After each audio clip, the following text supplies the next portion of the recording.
everyone, and why did my voice just crack? Hello, everyone, and welcome back to the Wild Beyond the Witchlight. I am your whimsical voice-cracking DM, Victoria, and we're gonna play some D&D tonight and see what kind of trauma the party is gonna encounter next. But before we get into trauma, we're gonna do announcements, and then we're gonna do a recap. So, Kristy, if you could be so kind as to roll that clip, I would be much appreciative.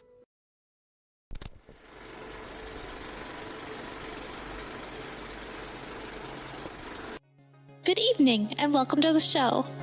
Now, here's a word from our sponsors. Little Dragon Core is a Canadian-based dice company that supplies all kinds of cool tabletop gear. I mean, look at all these pretty dicey boys. Head on over to littledragoncorp.com and enter the coupon code BONUS for 15% off your order. That's BONUS. Cardboard Castle Games is a brick-and-mortar game store local to Evans, Georgia. They have a wide selection of tabletop gaming and other cool games like Magic the Gathering, Pokemon cards, and even Yu-Gi-Oh! You can visit them in-store and let them know that we sent you, or you can go visit their website at cardboardcastlegames.com. Also, big thanks to Syrinscape for the amazing atmospheric sounds and music. You can add these sounds and more to your game when you download the Syrinscape desktop or mobile app. The app is free and comes with 20 sound sets that are included to get you started. You don't even need to register. Go to Syrinscape.com to find out more. Thanks as well to Adrian Von Ziegler for providing some additional music that we use here on Thursday nights. He's a talented composer with great content usage rights, so go check out his YouTube and Patreon and support him if you can. Please check out our other games. We stream almost every day here at Provo. We have games for several of the major published 5e modules, as well as homebrew games, and some of our games feature systems other than 5e, like Star Wars, Power Rangers, and Alien. Come watch all of our VODs over on our YouTube. You can also follow us on Twitter and Facebook. Don't forget, you can also support the channel by following, by subscribing, remembering to click the bell notification so you never miss another live stream, using channel emotes, and if you're an Amazon Prime user, you get a free subscription to Twitch every month.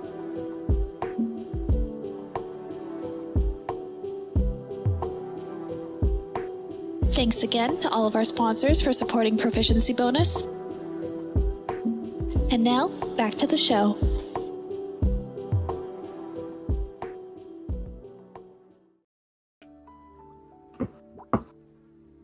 We're back. Hello. Sorry, I saw a message come in right as you said that we were live, and my brain short-circuited. You're good. So yes, Kristy, thank you as always for the announcements that you've done. And now we're gonna get into a recap. Ink, if you could be so kind as to give the people what they crave. I'll give them what they crave. Last time. Two Tarasques. Oh no. The Tarasques. No, they couldn't be. Last time on Wild Beyond the Witchlight, the party had taken a curse-fallen Saoirse back to the inn at the end of the road and reconnected with a lot of the friends that they have made on their journey so far here in the Feywild. However, we picked back up with a rather interesting and extended conversation with both. Well, we had Clover and we had Aurum, and then we had surprise guest appearance by Sam. He made his appearance here in the inn, basically coming with what he always comes with. That, of course, being help in exchange for making more deals.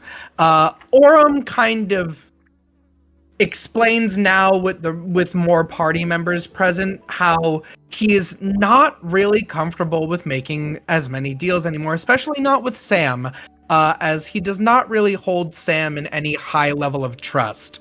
That being said,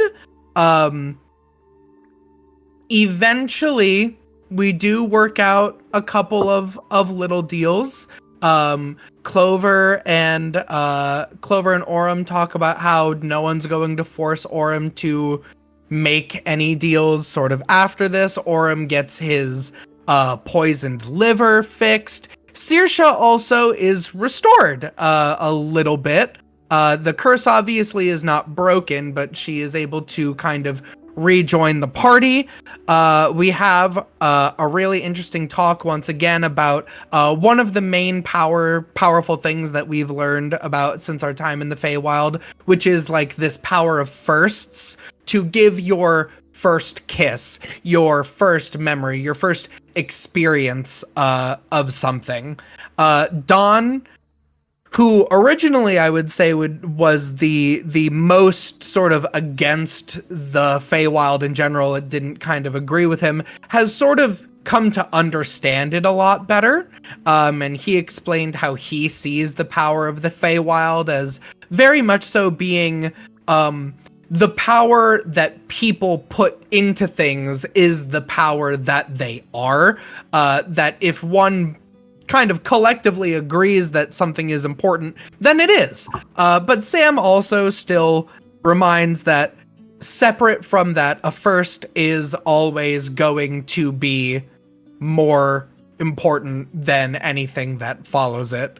Sam asks for a first kiss. Ego, unfortunately, does not have one to give, as they have learned. Saoirse is the one that eventually agrees to it, but Sam did not specify what kind of kiss it was, gives him a cute little kiss on the cheek. And there we go, the deal has been set.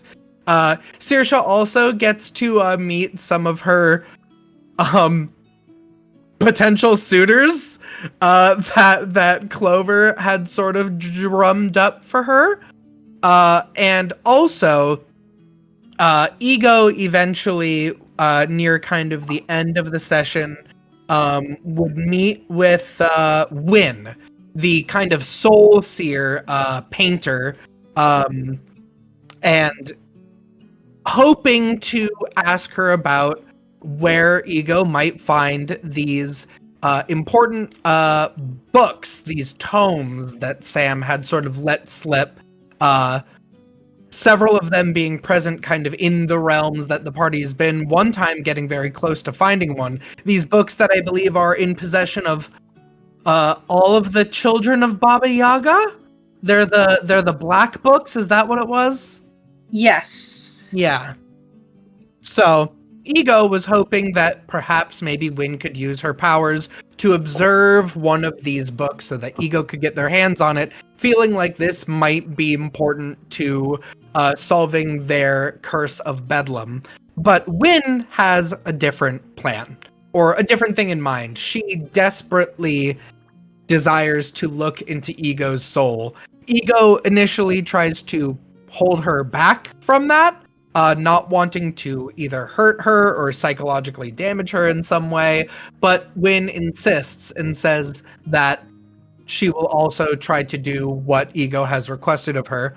So, Ego reluctantly agrees, and is transported deep within themselves, where they see a man, a knightly kind of figure, who seems to have been brought to the very edge of hope and desperation.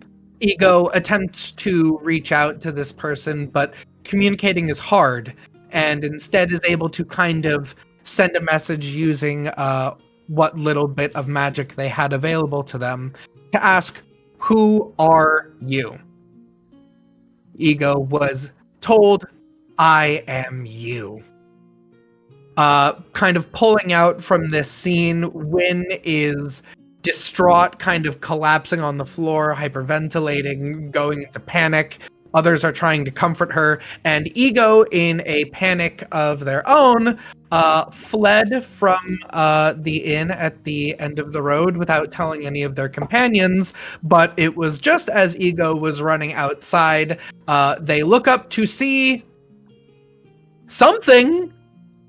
We Two don't Tarrasques! know. Two Tarrasques. No, I'm just kidding. About to have a third. Two Tarrasques on a date. They might kiss. Oh boy. Well, hey, thank you so much, Kristy and Ink, for your contributions here to the stream. Please take a D6 Bardic Inspiration, and thank you. I appreciate the help. So, ooh, get hit with the snoozies. We're gonna put on some threatening music. Why's it gotta be threatening? Why wouldn't it be threatening? We're having a party. That's it. It's Yeah, just a that's surprise party. exactly what is going on. The So- eye of Mordor works upon me. Mordor. I love when these Mordor. Mordor. Bro, we're gonna get sued. Okay, sorry. Got the giggles out. Oh, I needed that, thank you. Alrighty. Bringing it in. So, Ego. After coming out of this strange limbo state where you encountered this knightly man with this gaping hole ripped open into his chest, a man in a state of grief unlike anything you've ever seen, Wynn is immediately sent into like basically a seizure from this. It goes beyond even just having like a panic attack to where like her body is so overwhelmed that like everything is seizing up and going rigid, and she is like not responsive. Octavian the Bard is trying to get her like laying in a safe position and stuff, but you dart out of the inn at the end of the road. And I you left very my quickly, hat. yeah, you left your hat, you are hatless, you've got your hair flowing. You burst out of the front door, run down the steps, and you basically have to jump down 10 feet if you want to get on the ground because the inn is up and currently like walking as it does. Do you do that? Or are you staying on the steps? I think it's sort of it's a little bit like I like to think that maybe we keep our stilts on that like front porch, so that we don't like bring them in. So I think Ego takes like a stilt and sticks that down and kind of slides down it like a fireman pole. Okay, yeah, you do so, and Into the immediately you feel the squelch of your boots in the muck and mire. It is low tide currently. What are you doing as you exit the space? Are you just booking it and continuing on? Or are you just stopping here? What would you like to do? You are in the swamps, so there's trees and all kinds of stuff. Ego is filled with such like a primal kind of panic and fear where like you don't and it's not one that they can fight. Normally I would say Ego is a fight rather than a flight person, but I think this is very much like a childlike kind of fear where they feel they've done something wrong and they felt like everyone's eyes were on them instead of what probably was actually happening is they were all looking at Wynn. And so it's just a panicked run, kind of dropping down into the muck and running probably towards a tree or something to like hide behind and curl up and try and like when a child knows they've done something wrong and they just want to hide because they're scared. Yeah, so you're fleeing the scene. And there is like a little tree right over here, so like the inn is kind of like crawling along at about the same speed as you. It doesn't necessarily go like fast, but all of the little feet are like slapping and squelching in the mud. And as you slide down that pole and then run and hide, the inn actually like jolts to a halt over here. But you are currently behind like a little petrified tree stump. Is there anything that you want to do while you're there? Trying to calm themselves because I am not a child anymore. I'm kind of like digging my little like fingernail jewelry into the dead bark. I'm starting to like slide down into a squat and I'm rummaging through my bag to find my wand of smiles and I point it at myself. You do, and the very bright, cheery smile cracks open on your face, and you can't stop smiling for the next minute because Wand of Smiles. Give me a perception check as once you like kind of do that and you start like getting your bearings back and you look around and like take note of the scene. We're gonna perceive. 18. Okay, yeah. Looking around, there's a lot of vines, you realize, like curled all throughout the muck, like all around. Let me draw. Oops. Like you can see that there are all of these very long, like tendrils and vines, all curling out, tangling through the root system of the mangroves that are here, tangling throughout each other. But it's like very viney, and you're realizing that you're actually also like surrounded. And the direction that the inn was heading in is very rough terrain. You think like walking through this is probably very difficult, if not slightly dangerous. Have I ever seen vines like this in Hither before? You have not.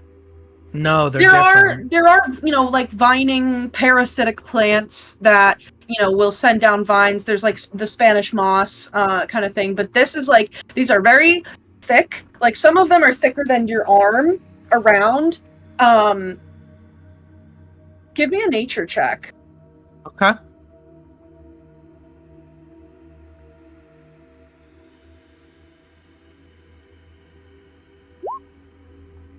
Oh, come on with your +5. We're using that D6 real early because these are different than normal. We're gonna see if we can boost that a little bit. Give me a 6. I'll take a 4.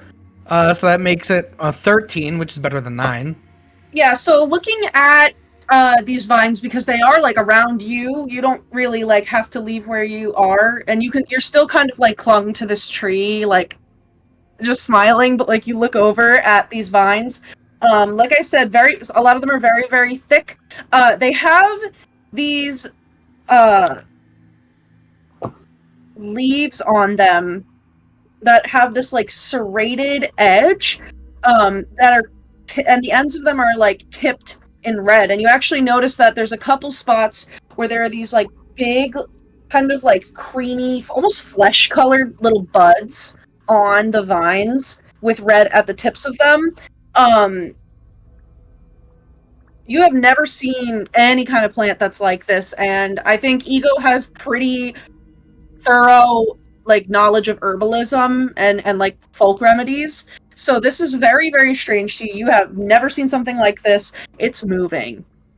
I was gonna ask if they were moving. Yeah, the vines are very slowly like sliding through the muck like worms.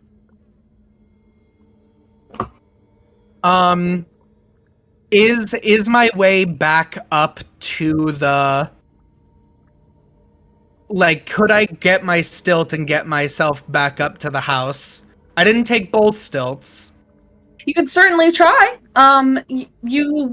If you are wanting to not step on or near one of these vines, it is going to basically be like a half movement kind of thing. You need to be stepping carefully. But yeah, the inn is currently like plopped down into the mud now because you left. So it's just kind of like sitting there. You don't actually need to like climb up. You can just walk up the steps if you would like. Yeah, Ego wants to try and carefully, because Ego doesn't know too much about plant creatures, but would assume, if it doesn't have eyes, it needs to sense presence in another way. So I want to step carefully and try to get back up onto the front like deck of the inn. Okay. Yeah. So let me just measure something really quick.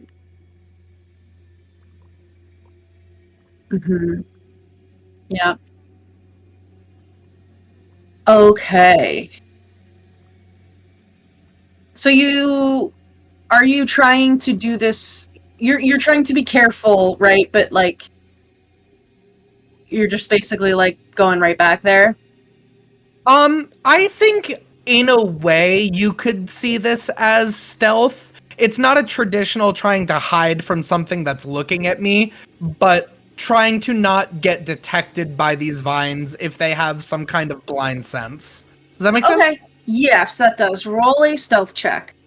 Okay. Yeah.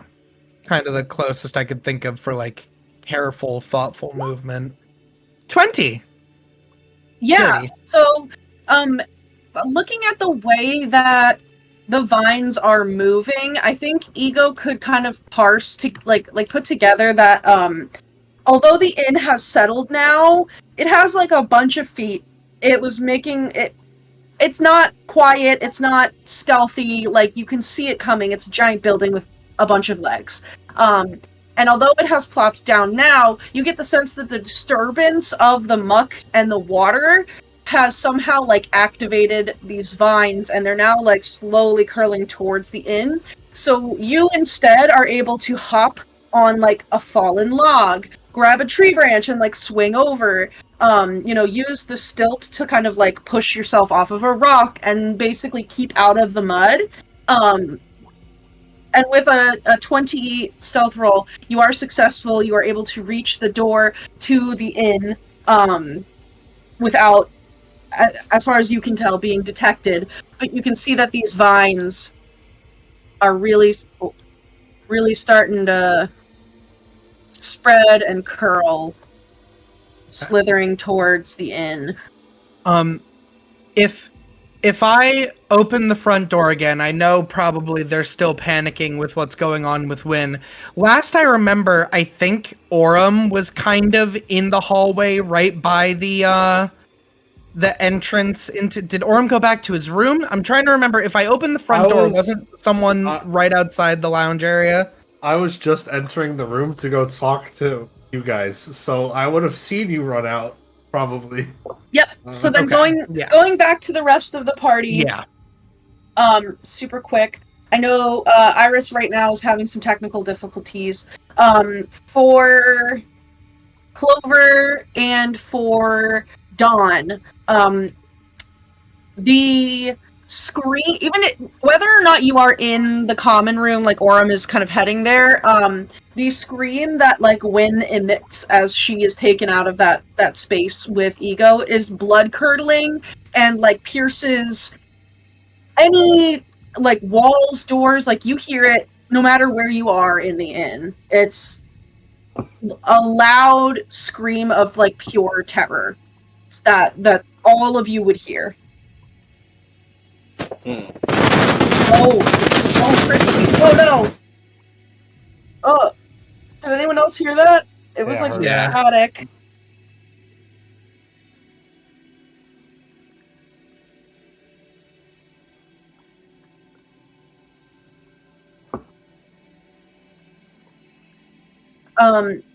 While we wait for that, Dawn, did you want to do anything or go anywhere? Or are you staying posted up? Like, where do you want to be right now?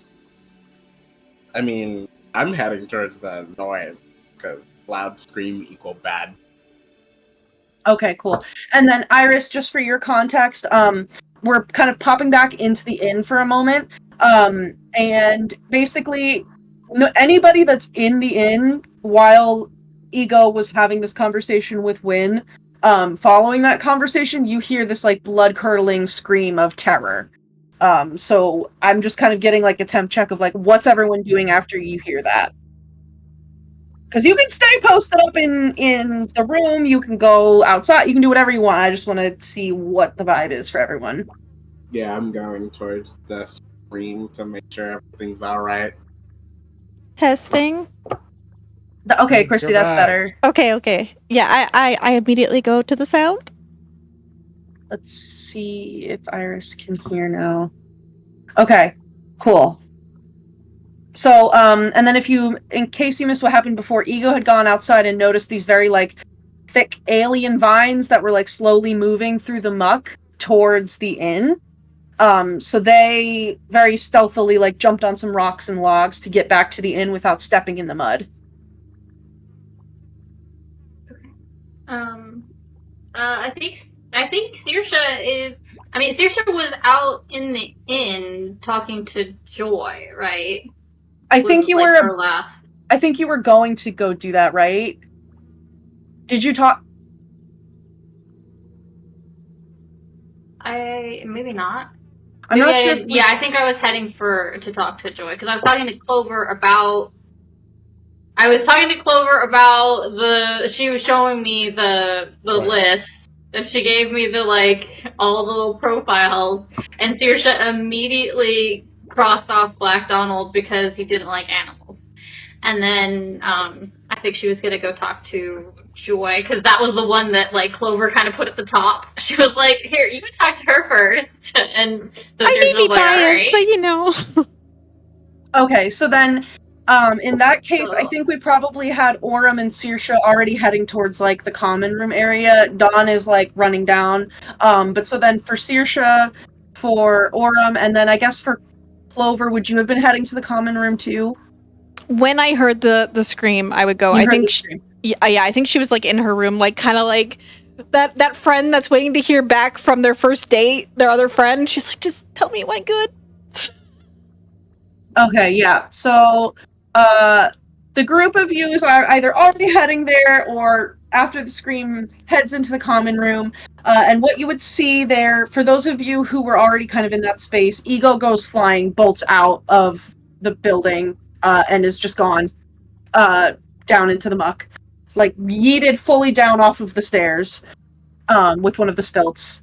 For the rest of you, as you kind of look into the common room, you can see one of the tavern or the inn regulars, Wynn, who is an elven woman who has these very noble looking clothes, but they're very worn and frayed and covered in all manner of artistic medium splotches, paint, charcoal, whatever it is. Her clothes are stained with it. She is on the ground, basically stiff as a board. A little bit of foam coming out of her mouth there. Her eyes have rolled back into her head, and Octavian, the bard, has a little pillow from one of the chairs that he has put underneath her head and is trying to lay her on her side, and he's like, I don't know what happened. Does anybody know what you're supposed to? Did she eat it? No, she was talking. Oh. She was talking to your other. Ego left their hat.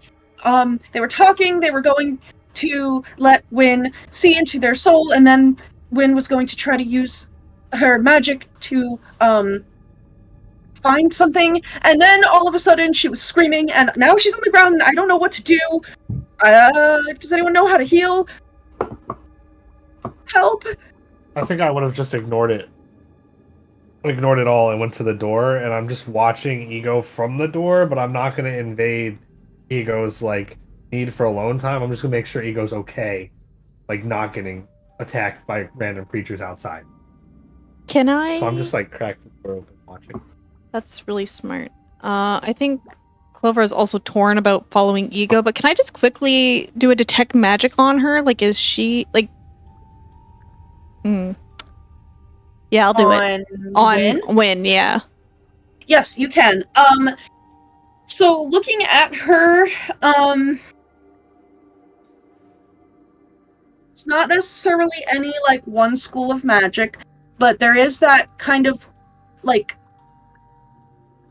you would see the sort of glitching, warping that I think you would probably see when you look at the whole group of your friends, but now excluding Dawn, that would indicate somebody who has been cursed and is no longer whole. So you get that kind of sour fey magic that's in there that kind of comes from the Hourglass Coven. But in their eyes right now, it's almost like they're just illuminated with pure magic. Oh, shit. Again, not a specific flavor, but when you kind of glance at her face, you almost have to look away because it's Powerful. Emotionally overwhelming, and you God. actually feel tears well up in your eyes when you look at her eyes with your magic eyes on. A lot of eyes.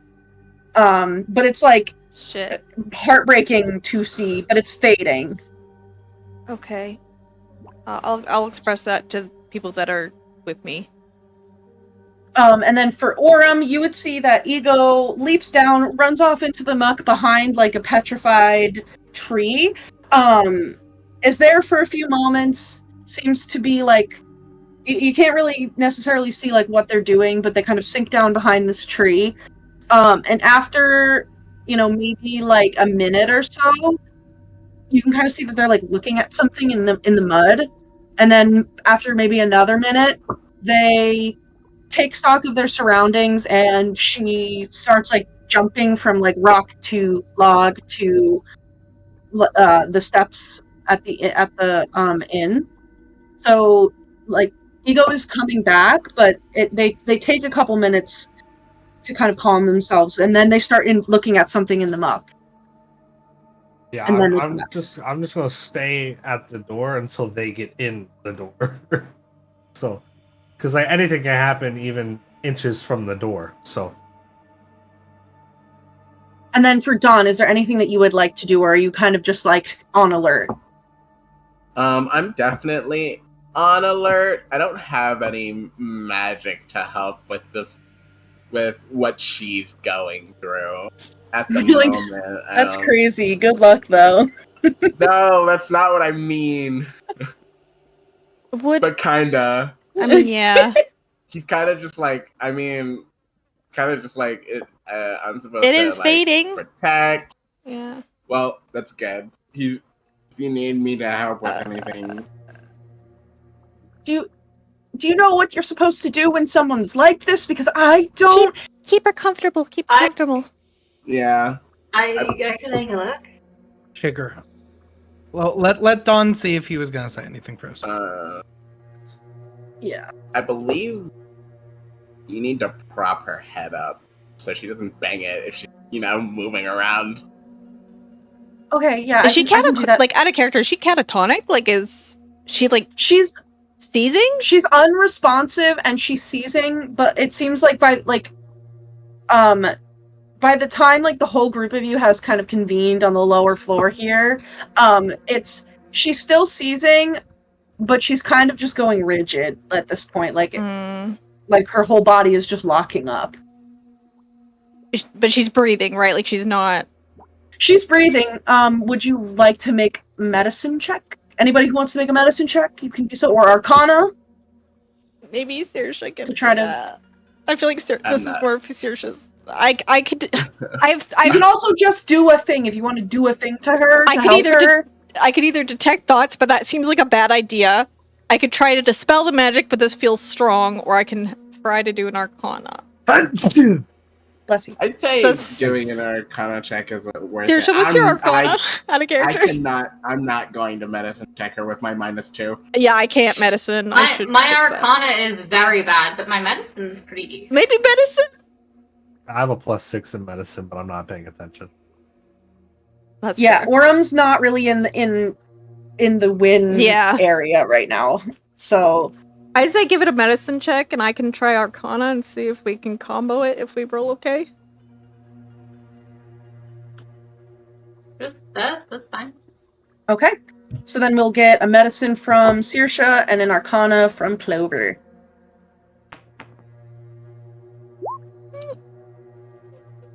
$15.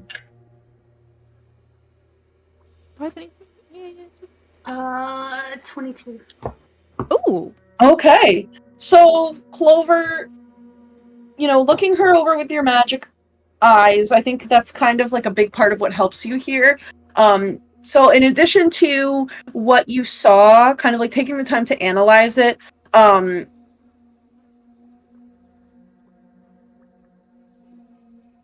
I think your mind immediately goes back to Saoirse and everything that you just experienced with her passing out, where what you have kind of like collected from that and based on like the things that Sam said and the discussions that were had, Saoirse, I'm trying to think of a way that is accessible to like Clover, who's not necessarily like a magical academic. Everybody you would know as somebody who uses magic, everybody has a cup they can pour from. Right. And some people have a really big cup. Like Sam has a huge cup. You don't know if his cup runs out. You know that your cup runs out really fast, but your cup also refills quickly. We both at the same time. So does Saoirse's does it feel like Saoirse's cup is kind of like tapped? Well, so when Saoirse's whole body just went white and she just kind of like passed out, you think that was kind of like she poured too much from her cup. And normally where that could just cause bodily harm in a person in a regular situation, or potentially cause their magical supply to be impacted, Saoirse's a weird case because there's other magical influences on her, and you gather that the magic that was radiating from her was not hers. It was like looking into the sun. And so you think that what's happening here is in a way kind of similar. When whatever she just did, it's not even like she poured too much from her own cup and something else came in. She had her cup, and whatever just happened overfilled was it? like putting it under a waterfall. Oh like my trying God. to take a drinking glass to a waterfall. And it's almost sense. like her cup has shattered completely. Because like she's very unstable right now. Like whatever force she opened herself up to here or was exposed to just completely overwhelmed her.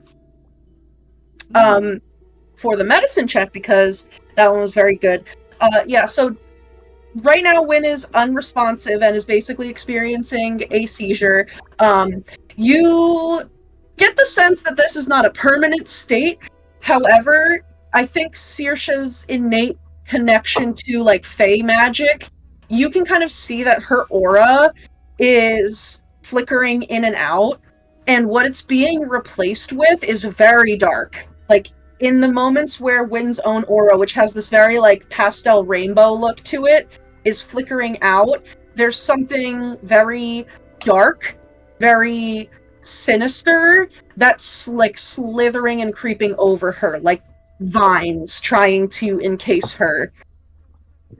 And so I think obviously caring for her body, giving her body rest is going to be helpful.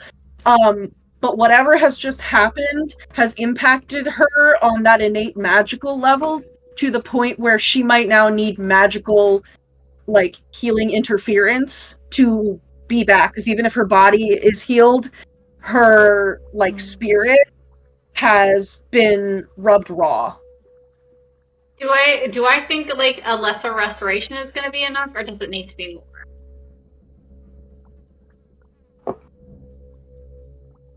Lesser restoration does like blinded, deafened.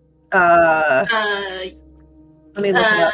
The condition can be blinded, deafened, paralyzed, or poisoned. Let me look at the other one. Kind of paralyzed. Greater restoration does curses, and does like everything else. Yeah, so the lesser restorative spell is probably not enough in this case. She needs like it's like jumping a car or doing like the whoosh whoosh whoosh clear. She needs like a magical like zap. Like she needs to get hit hard with something magical healing. Okay. Well, here's the thing about Saoirse is that she doesn't learn from her mistakes. Oh Lord. Not like she does, but not in the moment. I would say she's too impulsive for the message of like you shouldn't overdraw on yourself to like kick in. And she's like, I could do something about this. I just need a little. I just need to like just boost it just a little bit. Mm-hmm. I mean, you know, just a tiny little boost. This isn't like the same. You can quit anytime. You just need a little bit right now. Just a little tap. So we're gonna try, because technically I cannot cast Greater Restoration yet, I don't think. Would that's you a like fifth, to right? do? It's a 5th level spell, yeah, but Yeah. you can do So I can our do new. third. Okay, you can do if you want to do the like upcasting mechanic. Mm-hmm. We can definitely do that. So you're going 2 levels up for that. Yeah. So a D100 roll, please. I think this one is probably minor consequences because it's only 2 levels. Yeah. That is an 82. You are successful. And could you roll me another D100 just because we still do consequences, right? This is Yeah, there's consequences no matter what. It's just how bad ours. And also for the rest of the party, because these are actually Iris's homebrew rules that I would like to adopt here. You guys can also do this. If you want to cast a spell that's of a level that you can't cast yet, you can do that. If you want to upcast a spell, or do a weird thing with a spell, we have rules to do weird big magic now. I will say I didn't put this in the mechanical stuff. It is supposed to cost your highest spell slot. Okay. Because you're basically you're using that spell slot and then going beyond it. Is the intention. So. Okay. So then for the second D100 roll, what was that one? 73. Okay. Yeah, you do lose your highest available spell slot. In addition to using a high one to cast, so you would lose your 2 highest. Down 2, yeah. Yeah, okay. But you are able to do so. What does it look like when Saoirse casts Greater Restoration? Because this one normally does have a monetary component cost, but in this case, because you're kind of big magicking, you don't need that. It's normally diamond dust. What would you like for your spell to look like when you cast this? Well, Saoirse is currently in her winter aspect still, because she's a little freaked out over the whole, disappearing into nothingness, disintegrating kind of thing that just happened to her. Hanging out with Sam has helped, because he's just got, a positive energy, but she's not there yet. So she is... Her magic, when she walks, usually there's little flowers that trail after her. They're all snowdrops right now. And because she's very interested in the winter for snowflakes right now. There is a little light dusting of snowflakes that are all way bigger than they should be, cartoonishly large snowflakes. Mm-hmm. That kind of are constantly falling around her. I think that she reaches up and sort of directs the snowflakes very Frozen style to lay them over Wynn, and they sort of settle in a little light dusting of snow over her and then sink into her skin.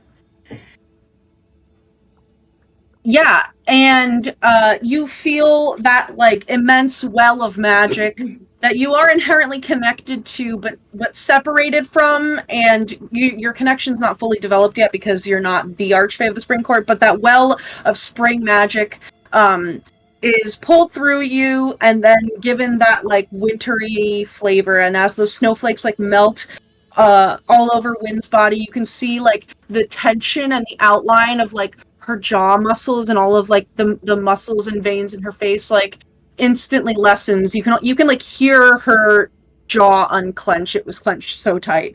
And you watch as her hands that she had curled up, the muscles slowly begin to relax. Her arms, her back where it was arched from being super tense also relaxes. And now she looks a little bit more like she's just passed out asleep after a really, really rough day. She is not instantly brought back to consciousness. But for Clover with the magic eyes, you would see that some of the magic that's glowing in her eyes, that it's still really hard to look at because it has this it's very, very bright, but not in a light way, because it's dark. It's just exposing yourself to immense power, just dissipates into a bunch of little snowflakes that then kind of fade all around. And her magic she's still cursed, but it seems like she's like kind of back to normal there. So Octavian would like looks at Wynn, looks at Saoirse, looks at Wynn again, and says, thank you. Thank you. Of course. I'm not supposed to say that, but I said it. Here. And he starts, like, pulling a bunch of random trinkets out of his pockets. I could pay you with this. I don't really, I don't know how you're supposed to repay someone for this. Maybe Wynn could do a painting for you if you'd like. She could look into your soul and paint. She paints what she sees in people's souls, which is quite lovely and interesting. It seems as though... No, maybe... No, wait, that's actually really good. Because maybe in my soul she could see my true love. I think she... Maybe, I don't know how it works exactly, but she can do that. Maybe when she's feeling better, she could do that for you. She was talking to Ego, and when she looked in Ego's eyes, this is what happened, and, Oh no. I don't... Is your friend okay? Probably not. This has happened before. We'll get through it. It's okay. We got him. I mean, I looked at Ego, and I was fine. I don't really know what happened here. We don't really know why. Well, we kind of. You're not a witch. Yeah, you're not a witch. Well, no. Ego's kind of a witch. No, look. It's Looking Ego's into their soul would be a little bit, like, spicy. It's Ego's business. It's just that there is something... I'm sure they must have said something.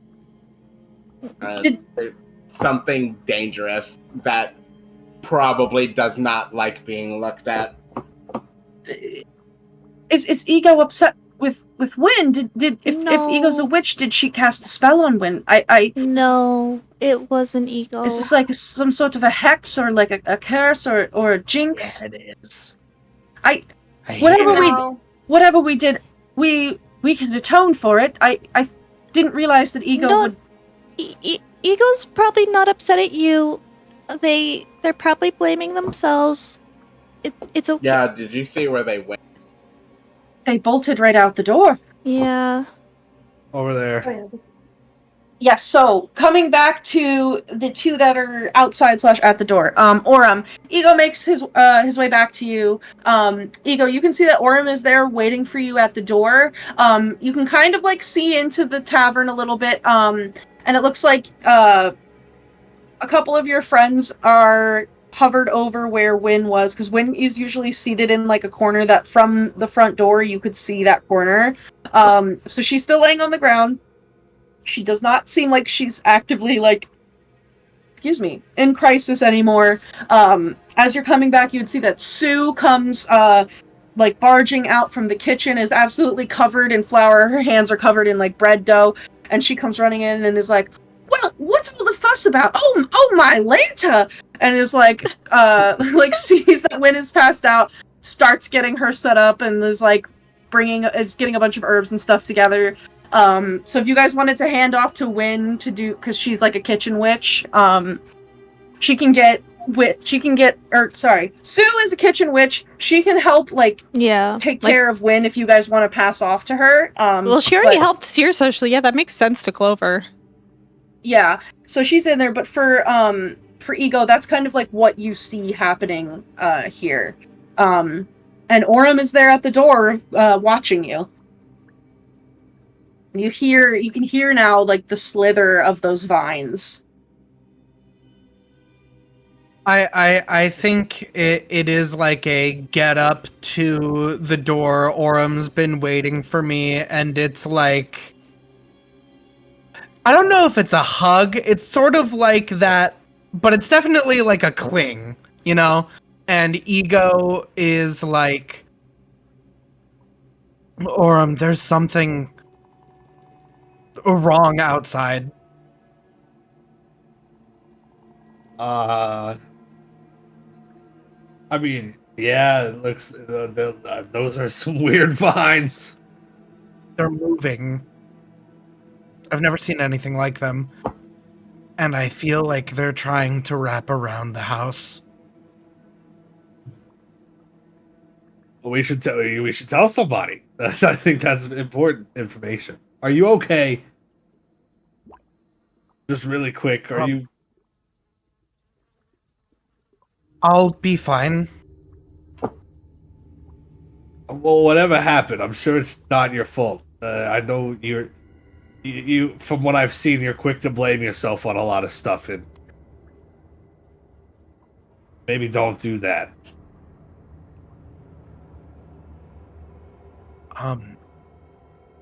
Okay. And You're a lot better than you give yourself credit for. okay.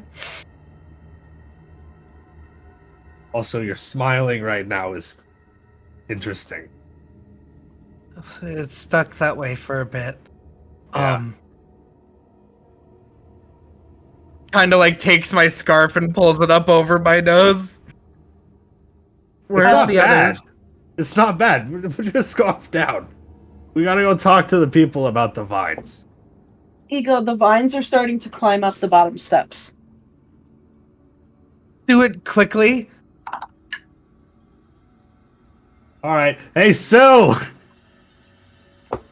Honey, I would love to talk to you right now, but I've got a patron in distress. What do you know about big vines wrapping around your tavern?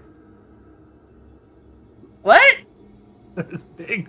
Big vines that are reaching around the tavern right now. That's happening right now, or you want to know of my experience with that? It's happening right now. Is it normal? Oh, oh my stars.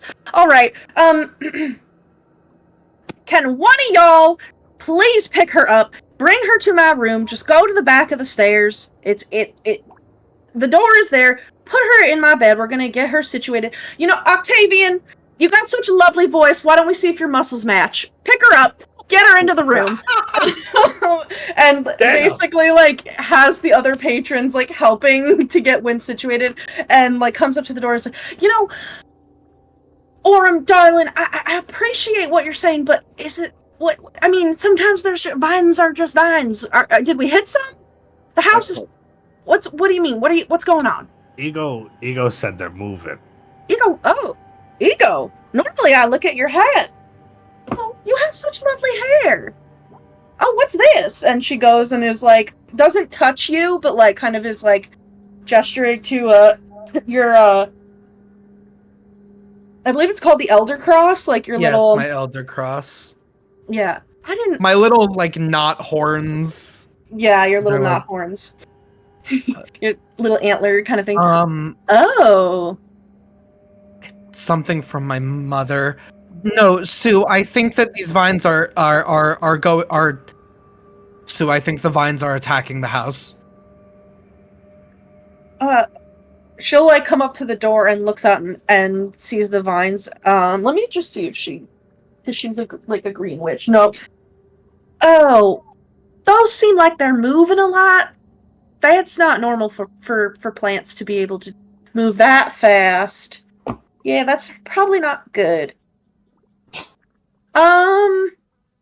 Should I hit it? I'll hit it. Did you try asking them to stop? I did not. I will. Excuse me, vines, could you please stop moving?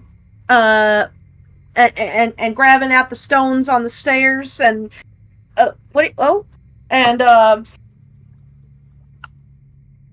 okay. So as she says that, like one of these vines has like slowly slithered up the steps and like comes up and like stops as she's saying that. And then it immediately like lightning quick lashes out, grabs her by the arm, and she gets like, oh no. She's gonna get fucked up. Oh no. Oh, no, so the force with which this very like thick tendril like grabs her immediately. Wait, stop.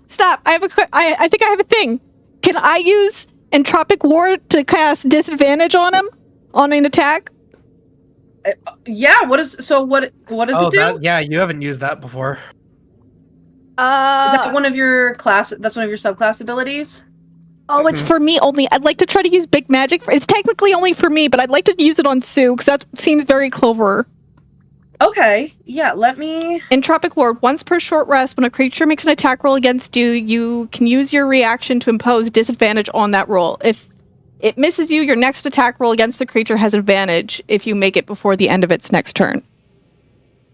Okay. But I'd like to give that to Sue if possible. If not, that's fine. But I just remembered I had this thing. Yeah, let's do it. It might still take her. What's her AC? Quick. So for this, roll a D100. Okay.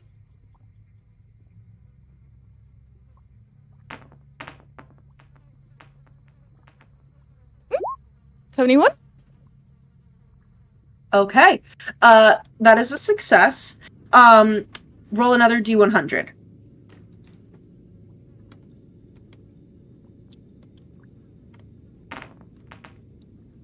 Ooh, not as good. 30. Okay. So what does it look like when you basically like take your entropic ward and like choose to shape it to like hopefully help Sue? It's disadvantage, right? Yeah, she gets the attack gets disadvantage. I feel like it's very Esclaflowne when Van's like angel wings explode from the back of his back. I feel like it's like that galaxy like black hole wave that like shoots out from her wings and kind of like wraps around Sue to try and block it. Yeah. So these like giant like starry dark galaxy like they're kind of like not sure if they're wings or paws, but they come out and they wrap around Sue, and luckily they were able to stop the attack. With disadvantage, it was a natural one.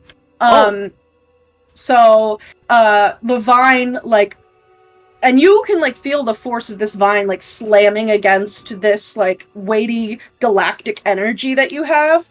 And it slams against it, and as it does, you can also see that there are these like little barbs and filaments all over these vines that are seeping some sort of like viscous sap. So luckily Sue is protected from that. You immediately lose consciousness. You are now unconscious for 2 rounds. You just are no hit points. Loss of consciousness for 2 rounds. So we're gonna roll initiative here, because we're about to get into it. Okay. Uh-oh. Uh-oh. Uh-oh. She's like, I did it! And then just fucking falls over. Sue's like, why does everyone keep passing out?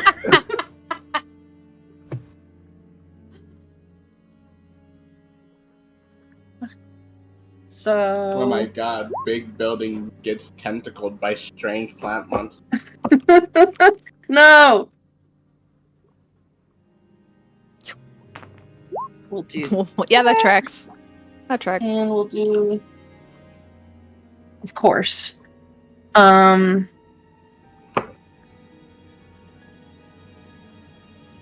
Allegedly. Supposedly.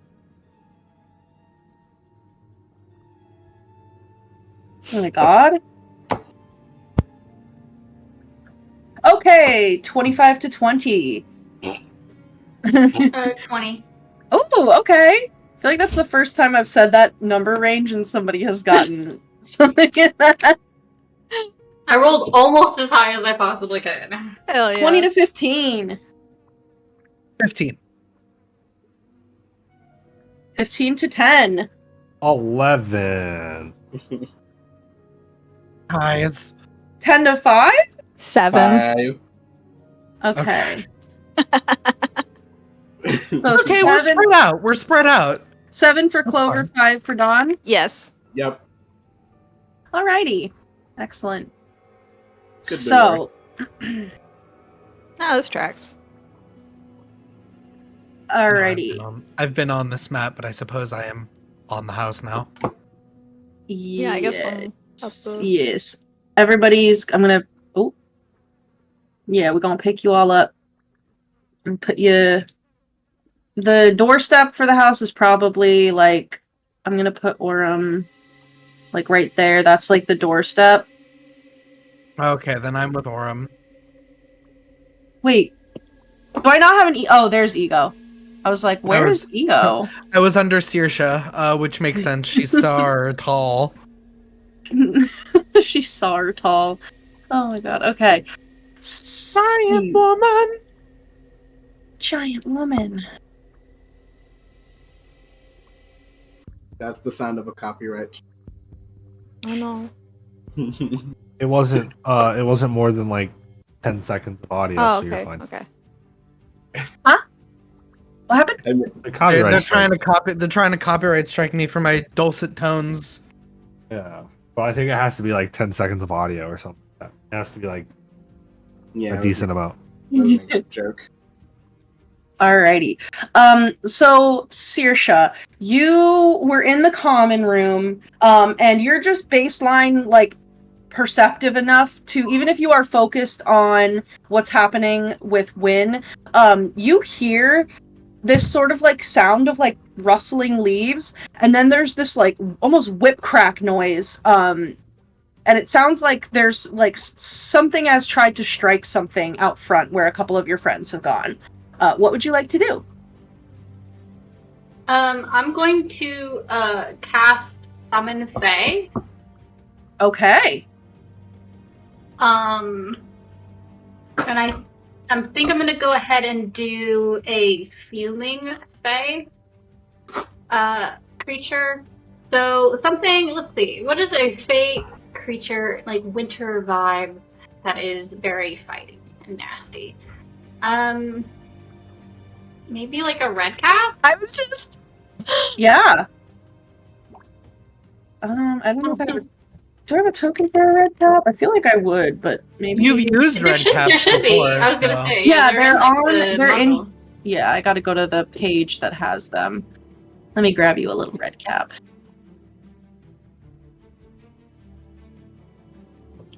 Oh my, okay. A, B, C, D, E, F, G. There's Raven. There's red cap. Come here, buddy.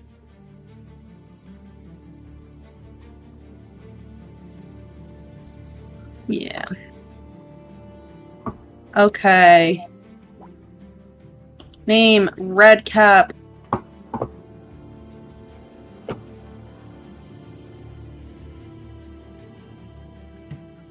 Okay. Alrighty, so you have this like little you summon a little red cap, and maybe it's like a little like snowy like white mushroom, but it's like tipped with like red, so it looks like it's like a bloody mushroom. I don't know, something like that. And it comes out and it's just like and it's mean and nasty. What would you like to? I guess it goes on your turn, right? The creature is an ally to you and your companions in combat. The creature shares your initiative count, Yes. but it takes its turn immediately after yours. Okay. I'm also going to, as a bonus action, use my spirit totem to create. Sorry, I have to double check which one I wanted to do. We're gonna do the unicorns to it. So I also summon a unicorn, but it's like a crystalline sort of ice unicorn vibe for sure. And you can kind of see like simmering in the ice is the Aurora Borealis effect. Nice. Where do you want the red cap to be? You have a 90-foot range for where you drop it. Near the vine that is attacking Sue. Okay, yeah, you can pop it like right out there. Okay, anything else you would like to do with your turn? Any movement? Let's see. The unicorn spirit gives everybody advantage on all ability checks made to detect creatures. In addition, if I cast a spell to restore hit points, they also gain hit points equal to my druid level. everybody, each creature of your choice in the aura. So. Okay. Okay. No, I'm not gonna move. I think Saoirse is not like a get in, get dirty until she has to kind of a character. So she's gonna like stand back a little bit, stay kind of where she is, and let the nasty little red cat do its job. Okay, and with that, it would be your little like fuming red cap's turn. What would you like it to do? He's just gonna attack. He sure can. You can roll that. Let me jump real quick. Multi-attack. He is going to...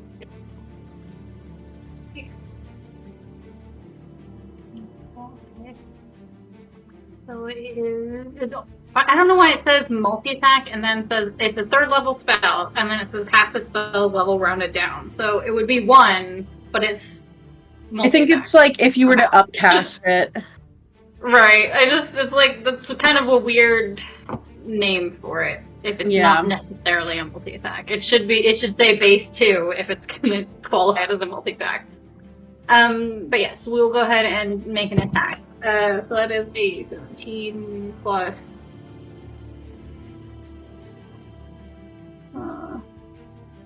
my spell modifier. Okay, so plus 4, so 21 to hit. 21 will hit.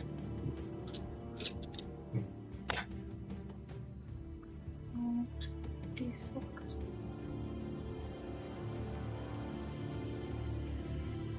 7 damage.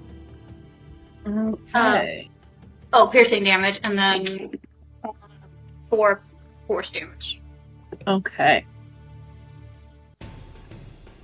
So that's 11 total. Okay.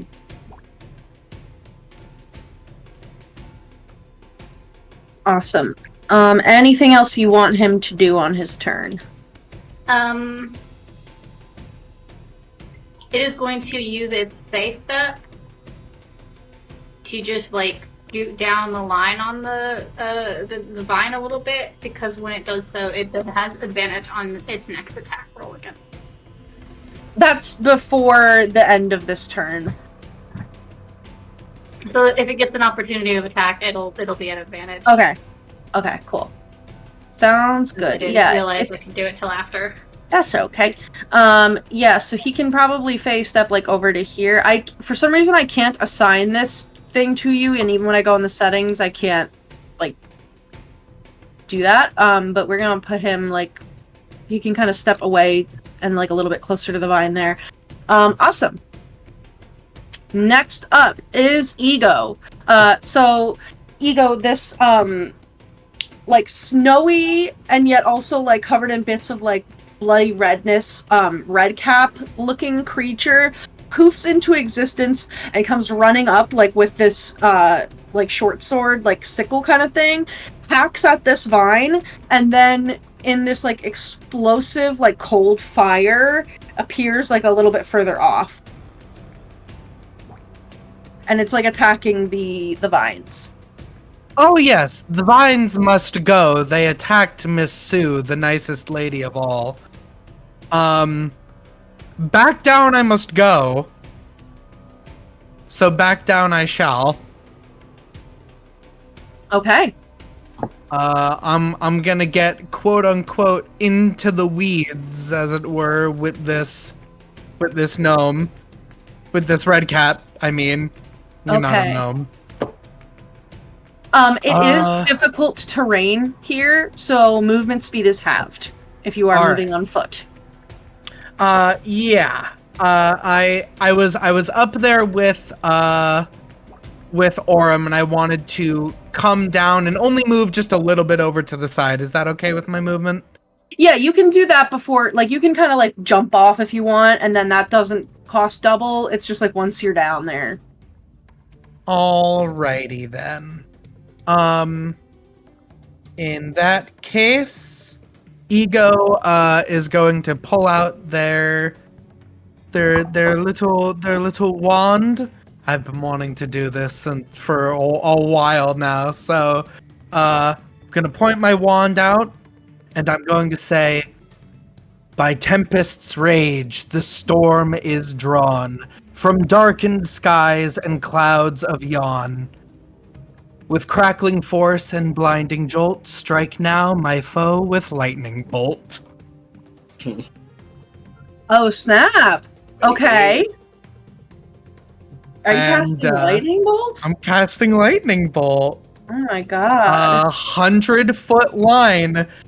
So I conjure up images of the storms of yon striking those lightning rods on the mountains, and I basically make my wand like one of those. I raise it up in the air, catch a little bit of lightning, and I throw it out, and I want to slice up as much vines as I can. Yeah, for sure. Let me lightning bolt. Okay. Yeah, it goes off the map. It does ignite things in its path. Sorry, trees. What direction would you like to cast it in? If you would like, you can make a perception check or perhaps like a nature check to determine where the vines are. Follow where they're coming from. Mm-hmm. Yep. Yeah. Okay. You said perception or nature is fine. Yeah, if you want, so the lightning bolt is your action.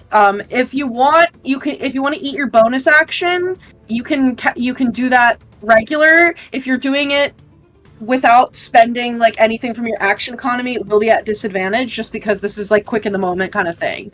All right, I'll forego doing any blade singing on this turn. I'll eat up my bonus action to try and follow where they congeal to with a nature check. Okay.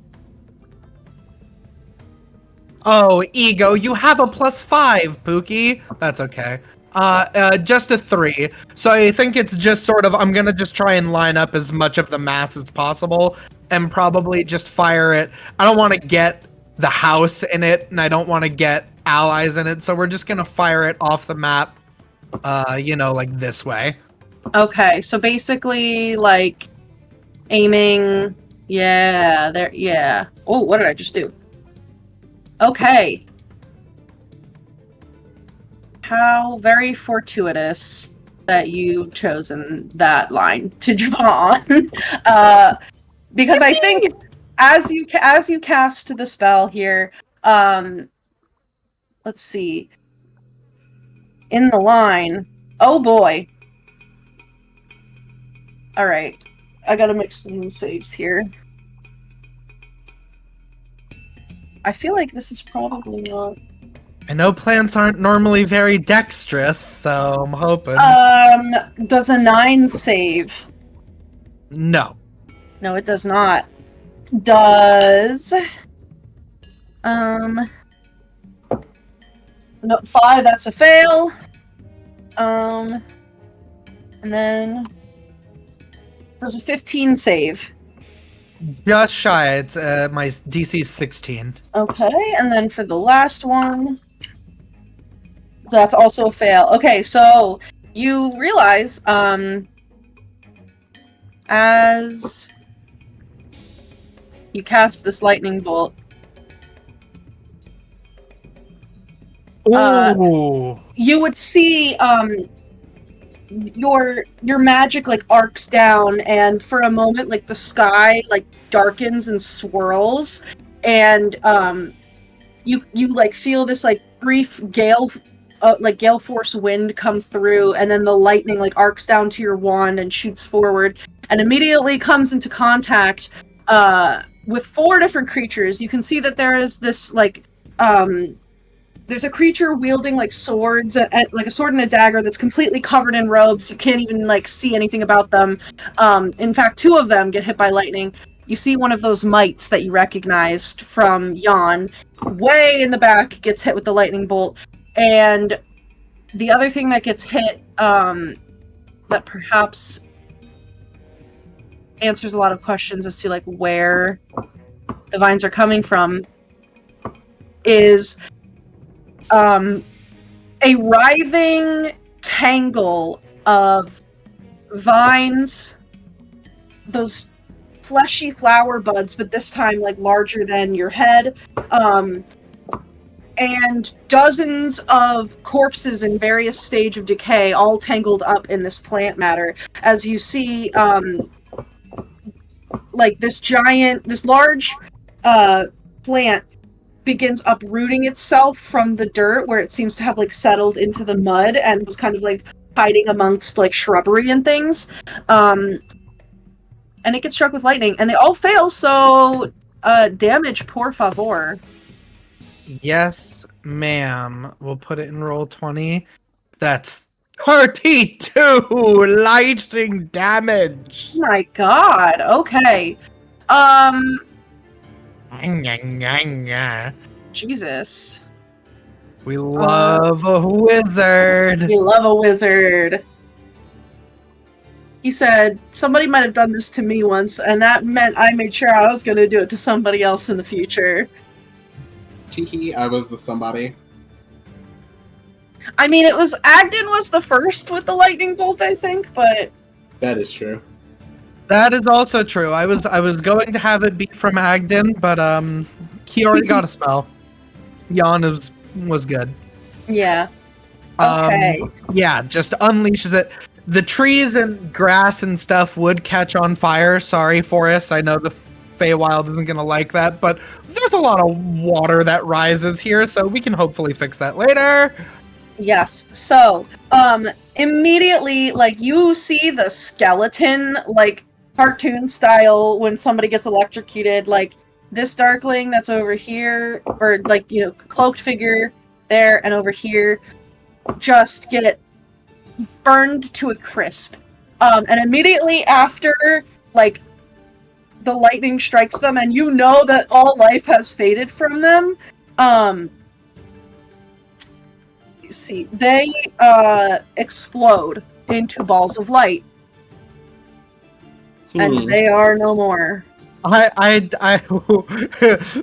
He goes like, oh, okay, that was a powerful spell. Never did that one before. Makes sense, lightning. Yeah. And the little mite that's at the back also is just charred to a crisp. Is like a little flake of ash. There are a lot of like plants that are caught fire from this. However, this is an extremely wet area. All of the wood is completely waterlogged. So as long as you guys like don't just let it go. You think that, like, it's not necessarily going to spread. Like, if you were in Thither, this would be a problem. But everything is soaked here, so... Smokey the Bear's not immediately coming for me, got it. Yeah, I'll make, like, a little line to show, like, where the fire is. Thank you. The ends of, like, some of my hair also curl up and singe and just burn away. My hair is a little bit shorter.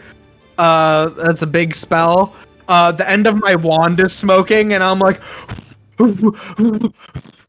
but when I see the giant thing is still there, I've seen... I know Aurum was there. I think I had heard Clover doing stuff. The one person I don't know where he is Dawn, and Dawn makes me feel safe. So Ego at the top of their lungs is going to yell, Dawn! Monster! Amazing. Is there anything else you'd like to do with your turn? That is it. Okay, Aurum. Alright. You see this giant, like, this very long bolt of lightning shoots out from Ego, completely immolates these two cloaked figures that had been hiding, like, behind some rocks and were, like, watching. They're donezo. And then this giant plant that seems to just have, like, several corpses wrapped up in its vines around its, like, central mass rises up from the muck. Alright, I'm gonna take a step forward. I'm gonna wind up a punch, and I'm gonna Nightcrawler face step over here and let the punch go. Okay. Roll for an attack.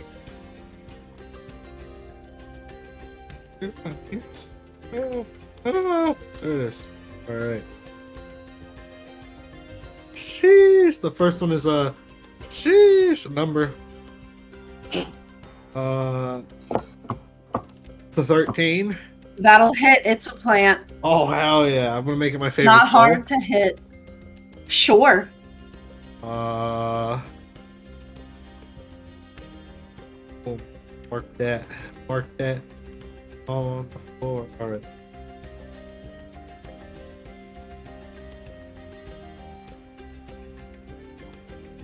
Sorry, it's been a while. It's been a while. Alright, it's a D8 plus a D6 plus a D4. Got all the D's. 6, 7, 8. Except for Plus these nuts. 13 points of. Well, does damage type matter? No. Okay, 13 points of damage. Okay. And then I'm gonna punch again. Oh my Lanta. Do it. That's a natural 20.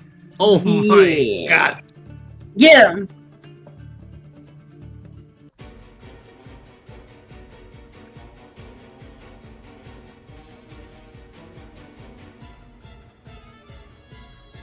You can only do one of those damages once a turn.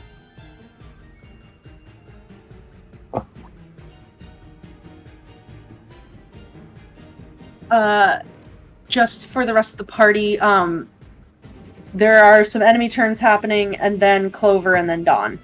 Hey, what you mean? What enemy turns? Teehee. Fair. 9 points of damage. Your flower friend. 9. Alrighty. So, you teleport, in this, like, little, like, explosion of little, like, golden moths, and, like, as your fist connects, the first time, like, you can kind of see that there's, like, little golden, like, sparks that come off of your fist. The second one that you come in, you crack, and, like, there's this moment where you... Like, the idea that you have caused harm to this plant creature, something slithers up inside of you, and you feel this, like, sick sense of satisfaction, and you feel like if you were to give into that for a moment, like, something... you could, like, really just, like, mess this thing up. But there's this, like, cruelty, this very, like, alien cruelty that, like, you can feel is, like, waiting to go. It's there for you to utilize if you would like. What happens with that? We'll see. Okay. I'll think about it. Okay. Is there anything else you'd like to do, or are you done? That's my turn. Okay. So, let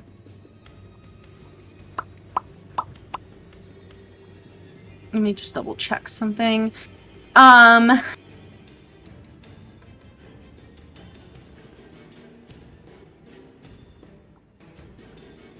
So, okay, this corpse flower. It takes a couple of its tendrils, and you can see it has, like, skeletons, half-rotted humanoid corpses. There's even a few, like, very fey-looking bodies that are just, like, completely petrified, like, the skin stretched over their, like, bone structure in there. And they begin to, like, move and jostle and shift as a couple more, like, vines begin to unfurl from the corpse flower. And Aurum, you see this the best. But one of the, like, half-rotted corpses is plopped down on the ground, and as the vine pulls away, the leaves that are on the vine shake, and these little spores fall all over this corpse. And then the corpse, like, very rapidly begins to, like, move and shift as, like, the spores turn into, like, very tiny little vines and tendrils that then, like, reanimate this corpse. So there is now a little zombie there. I'm gonna use Why do I hear like a cash register checkout noise? Is someone just watching a video? That was something. No, that was something. That was my alarm. Sorry. No, that's okay. I was like, that's that TikTok noise.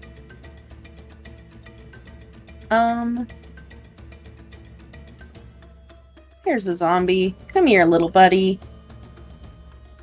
What's the zombie doing? He's just hanging out. He's coming to join the party. Tell him to So the stay zombie home. gets yeeted over there. Tell him we don't want zombies at the party.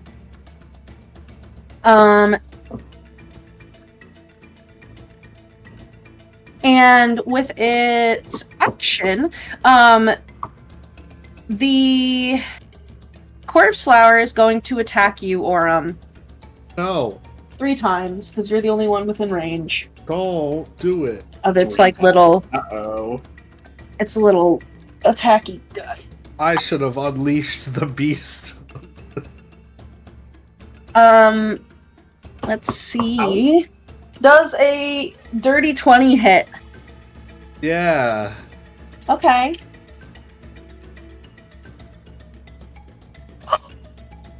You take 10 points of bludgeoning damage. Okay.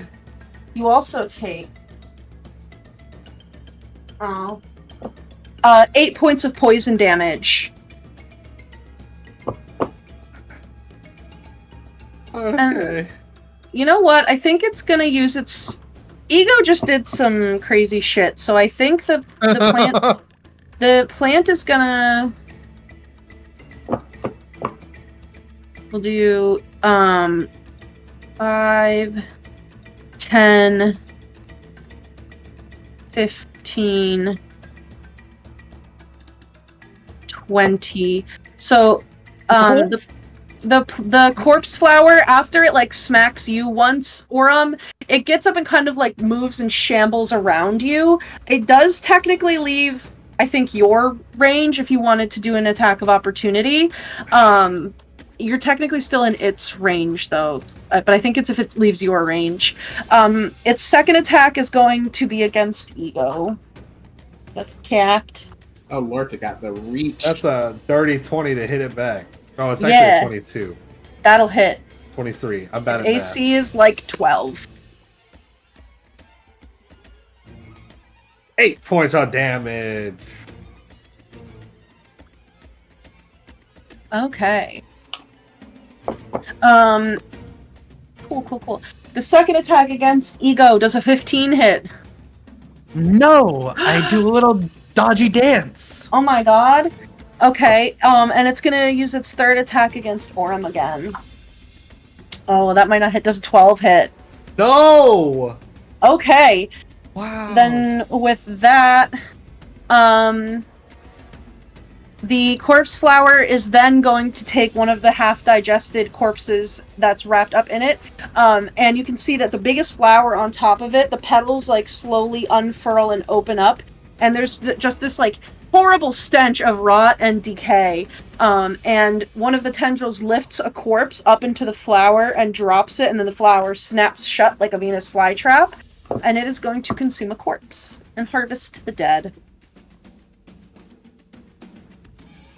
I made a couple extra crispy for it that it could chew on. Oh my god, Yummy. fried chicken. It's like, oh, Yummy. the It's fried like, skin oh. is the best part. I need some cane sauce. Need some. No. Ooh. Okay.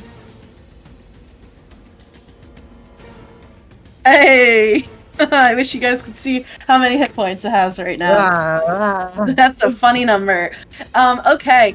Yeah, and you can see that, like, as it swallows this corpse, a couple of, like, the little vines and tendrils that had been, like, crushed and broken, like, new ones begin to sprout in their place. And that is its turn. Next up is its little baby zombie. It's a little newborn. And it is just gonna punch Aurum in the back of your head. Does a 16 hit? Yeah. Yeah. Yeah. Okay. Bro ran in and immediately got his shit rocked. You take I'm 5 still points of 5 points of bludgeoning damage. I'm chilling. And the zombie is just like trying to grab you. Oh boy, I can take out the Darklings because they both got murked. Clover! What would you... Oh, you're passed out! Okay, Clover's passed out for her turn, right. And you're gonna be passed out for the next one, too. I like the idea that you're just, like, Skyrim physics corpse, like, laying on the steps, just like... Glitching in and out of the steps, clipping. oh no! Yeah, you're just clipping through the steps. Dawn, you hear Ego is yelling for you, and there's some sort of a commotion happening outside. Yeah, let's see. How long is it gonna take to get to the doorway? You were basically already there. It's like 10 feet. All right, yeah. So he's gonna go running with his 10 feet to the doorway, and as he does, he sort of draws his sword and shield, and he gets to Ego, God, and with all of his stuff drawn, and he says, basically as he passes by when Ego calls out monster, he just kind of responds, "Got it." My hero. And I am going to... I've been trying to see if I can do this. Check yeah, I can add a number to this to this long jump. Okay. Because Mimi is going to leap over all of these vines to get as close as I can to him without difficult terrain. For your landing. Hit him with that 3-point, like, Avengers So, land. yeah, I ran 10 feet before, so I can make a long jump of 18 feet. But I'm going to add mirthfully to that, so I can roll another d8. Okay. Which is 4, so I cover a distance of 22 feet. Nice. Puts me about here. Yeah. Right up in its collection of dead faces. Yeah, I don't know if this is close enough to hit it yet, though. You might need to, like... Yeah, I mean, you're within range, basically. Do you have any movement left? Like, can you do another, 5 or 10 feet? I I ran 10 and then jumped 22, so I have 3 feet of movement left. Yeah, so, like, you're basically... Yeah, you can hit it. Okay, yeah. I'll stick you right there. Those last 3 feet of movement to just... A little extra bunny hop. As he slides in from the rough landing, he's just immediately going to swipe upwards at it with a cut. Yeah.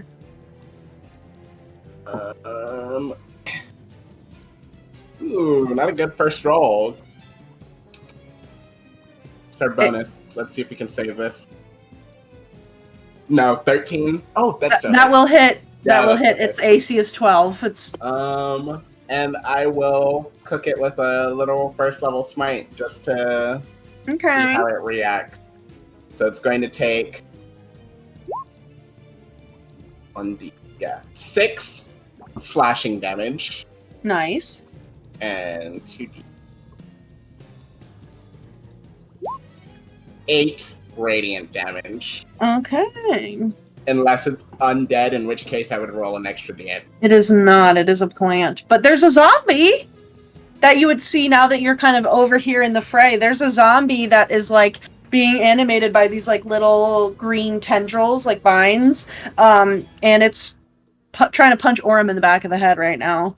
Yeah, let's see.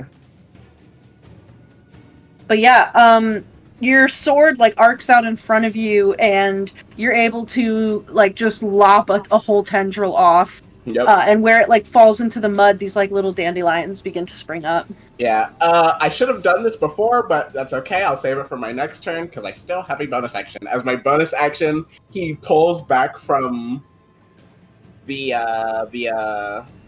slash, and there's this like sound of basically like heavy metal guitar music as this fire, like golden fire, just bursts up through his sword, and I'm going to prepare a searing smite.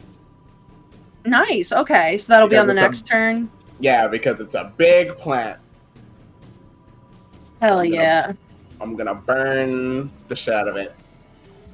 Okay.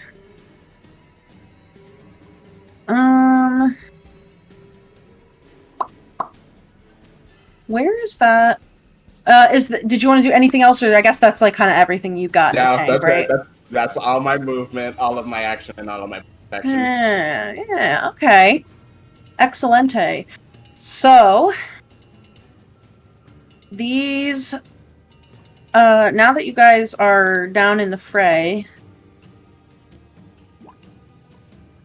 Aurum definitely sees these first. A little gaggle of mites begins like crawling through the vines and is like using them as like little walkways to get to all of you. 10, 15, 20, 25, 30. That one's gonna go for Dawn. This one's gonna go for Aurum. This one's gonna go for Aurum. 5, 10, 15, 20, 25, 30, dash. 5, 10, 15, 20. And this one gets right up in the business of Ego and Saoirse's red cap. And they are gonna take out their little daggers. Well, you know what?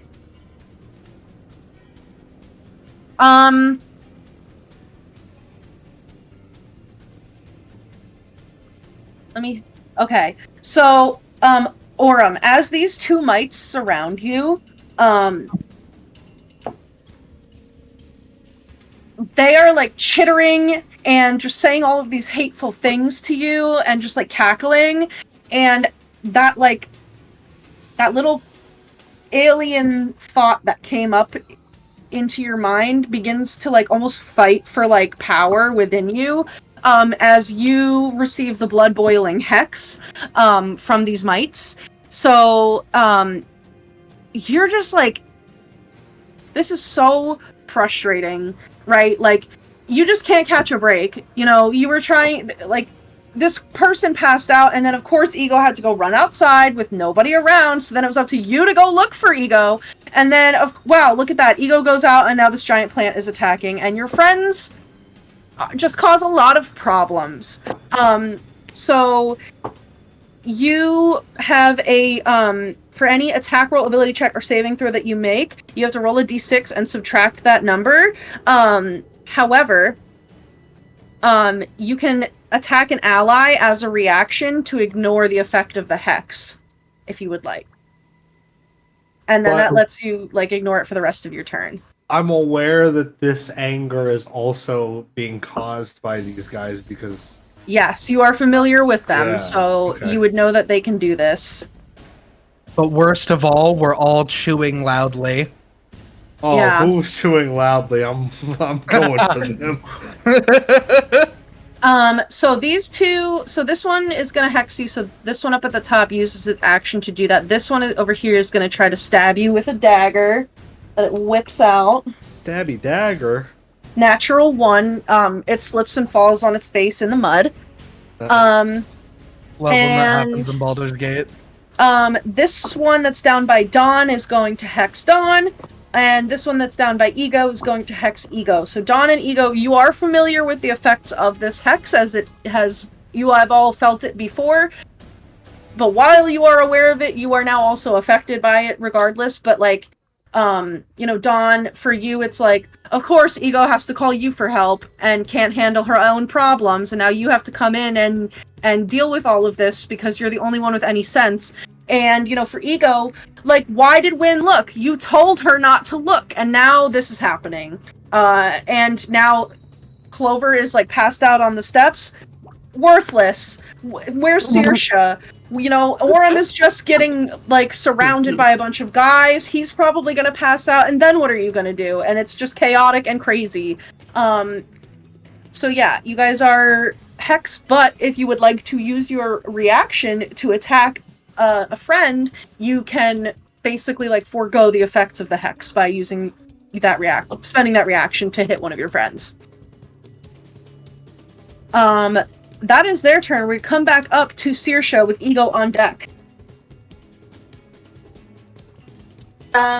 Okay, so, Clover, I mean, fine, probably, so I'm not gonna, like, Give her a bother her right now.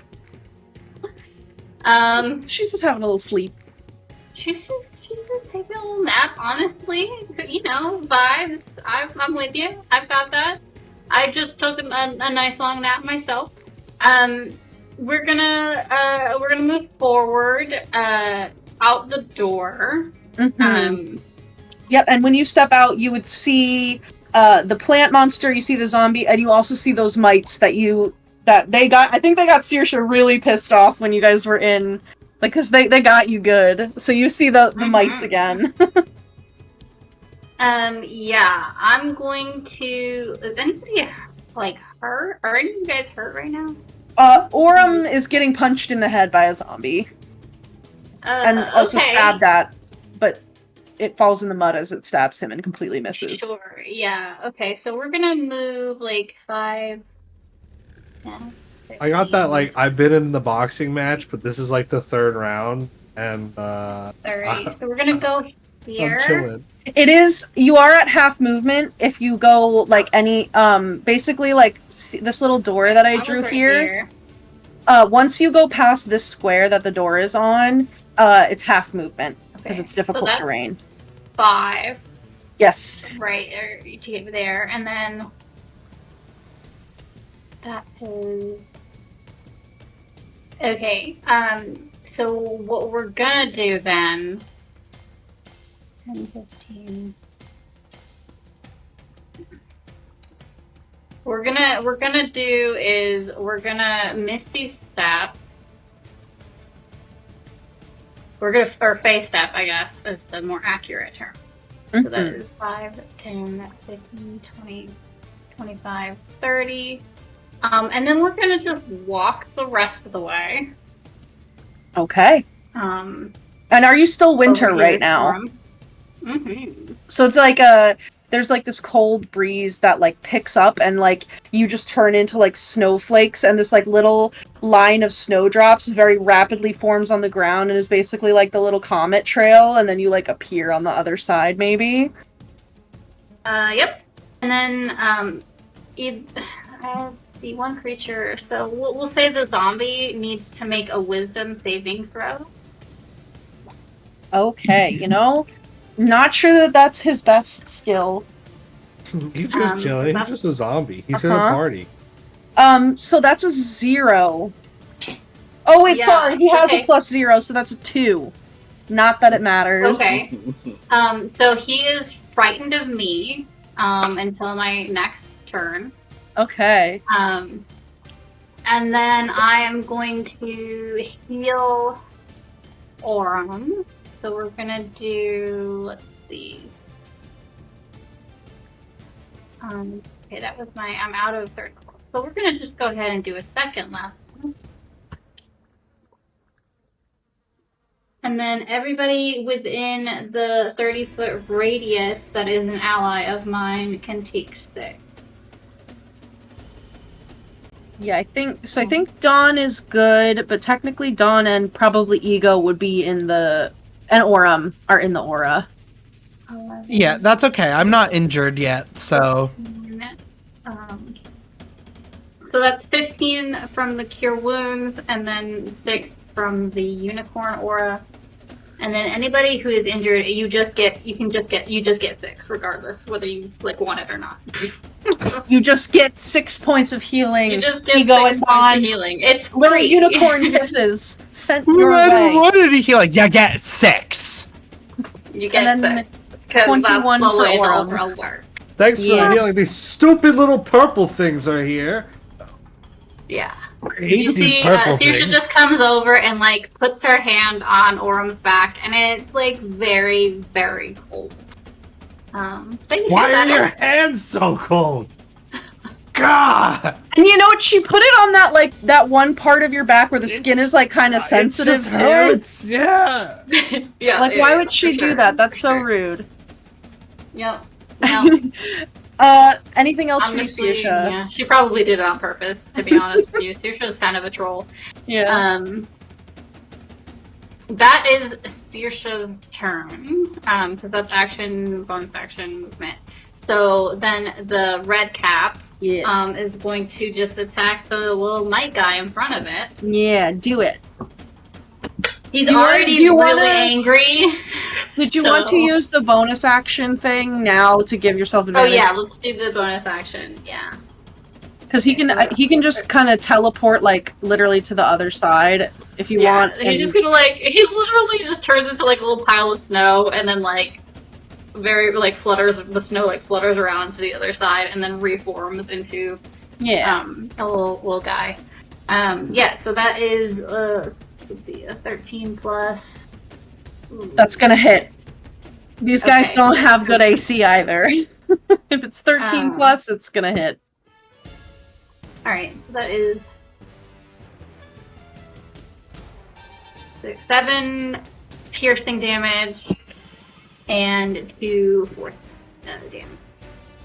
Yeah, so this like fiery winter redcap that you have summoned just absolutely like guts this might. Like sword runs through his body and he brings it up and this and then might move around in the blood. Oh yeah, he's taking off his hat, he's dipping it in that like purple like ichor blood. But this guy is no more. Bro is donezo. And then I think that's it for the red cap, right? Yep. Okay. Ego, you are up. Aurum, you are on deck. Alrighty. I think I'm going to just do a little bit of attacking. Now that I'm level 6, I have the special Blade Singer extra attack where I can replace one of the attacks with a cantrip. Ooh, So I'm gonna... Are you activating your Blade Song? I'm gonna start by activating my Blade Song with my bonus action. Yes, that's gonna boost my walking speed to 40. That's gonna boost my AC to 21. Oh boy. And then we're going to start with a I see Dawn preparing the Searing Smite, and I'm like, that's a good idea. And I'll go for a Firebolt cantrip at the big corpse flower. So is that an attack roll? It is an attack roll. You have to subtract a d6. Unless you would like to use your reaction to smack up an ally. Which there technically is an allied creature within 5 feet of you. It's just that it's a summon that Saoirse has. Does that count as a summon? Yeah, the summon counts because it's allied with the caster and the party. Well, since it's directly in between me and what I'm trying to shoot, I'm going to take my wand hand and I'm gonna backhand him in the face and be like, "Get out of the way!" And I will use a reaction to slap him. Okay, yeah, make an unarmed attack. So 12. I don't know what the AC of the Mirth of the Fae summon is. Let me look really quick. It is 15 because it's 12 plus the level of the spell. Okay, so you said you got a what to hit? A 13? 12. Okay, so you go to smack, and then the red cap dips down to dip its hat in more blood. So even though you don't hit, and that's a little maybe embarrassing in this moment, you feel a lot better that he's just out of the way. So you are not affected by this reverse inspiration, and you can roll normal for the attack. The red cap definitely gives the judgy cat face of All right, firebolt going out towards the corpse flower Yes. is a 19. That will hit. 2d10 fire damage on its way, for a total of 11. Nice. I like to believe, you know, my firebolt is pretty normal most of the time, but I'd like to think that this one, it passes by Dawn's igniting blade, catches a little bit more flame on there. Yeah. So then I'm gonna, so this is all difficult terrain, right? Yeah. All right, so then we do 5, 10, 15, 20, 25, 30, 35, 40, because I have 40 feet of movement with my blade singing. So I'm kind of like hop, spinning, doing little dance moves over these vines. And as I kind of jump off this vine, like right here, we're gonna go for my second attack, which will just be with my rapier against this little gremlin man. Yeah, do it. A dirty 20. That'll hit. It is like I hop off with like a big little 360 spin dance move, and I draw my rapier as I'm spinning, and I slash it across its chest. Hell yeah. Or Very artistic. 10 piercing damage. And you slash its head clean off of its body. As this little man is no more. You definitely get splashed with some like purpley black like blood as you do. Matches my skin tone. What's your passive perception? My passive perception is only 12. Okay. Fair Never mind then. enough. Or rather, thank you for sharing that with me. There's nothing else that I need to tell you at this time, other than, is there anything else you would like to do on your turn?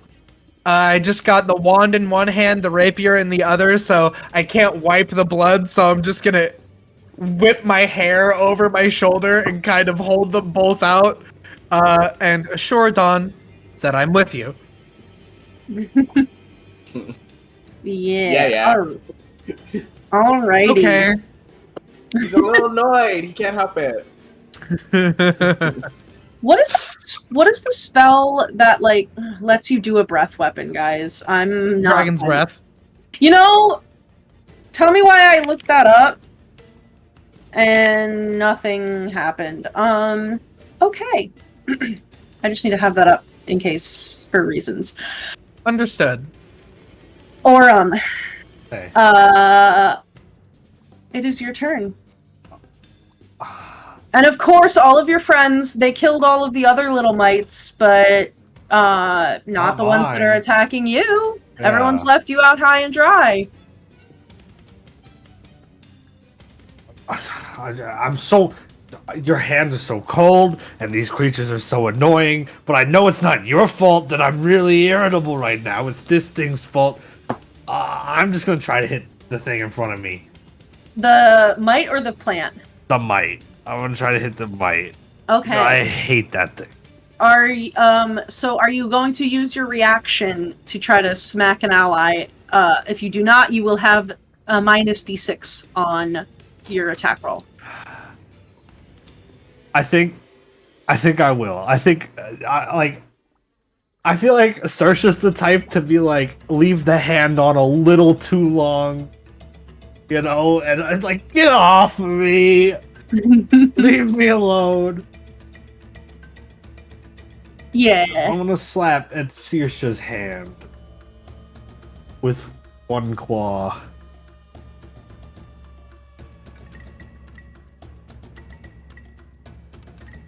Okay. Sorry, I'm reading this mechanics message. But yes, you can smack Saoirse.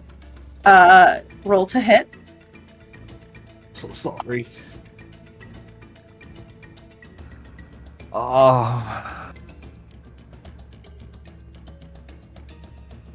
18.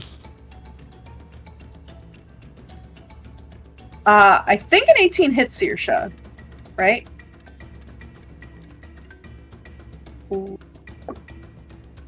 Iris. Yeah, for sure. I would DC. My AC is 12. Oh yeah. Okay, so that will hit. I feel like this is just like a regular unarmed attack because it's just like That's a little fine. smack. So I would. My unarmed attacks do 6 bludgeoning damage. Okay, so Saoirse, you do take 6 points of damage as Aurum very roughly smacks your hand away from where you healed him. So cold! Alright, I won't heal you again, I promise. I'm gonna try to punch this thing. I'm gonna cast a 2nd level yarn spinner strike. Which I haven't done yet. But I'm gonna cast it. But it happens if I hit before the spell ends. I'm gonna try to hit this guy. Okay. That's another 18. Yep, these guys are not hard to hit. Alright, sick. Sick. So first thing is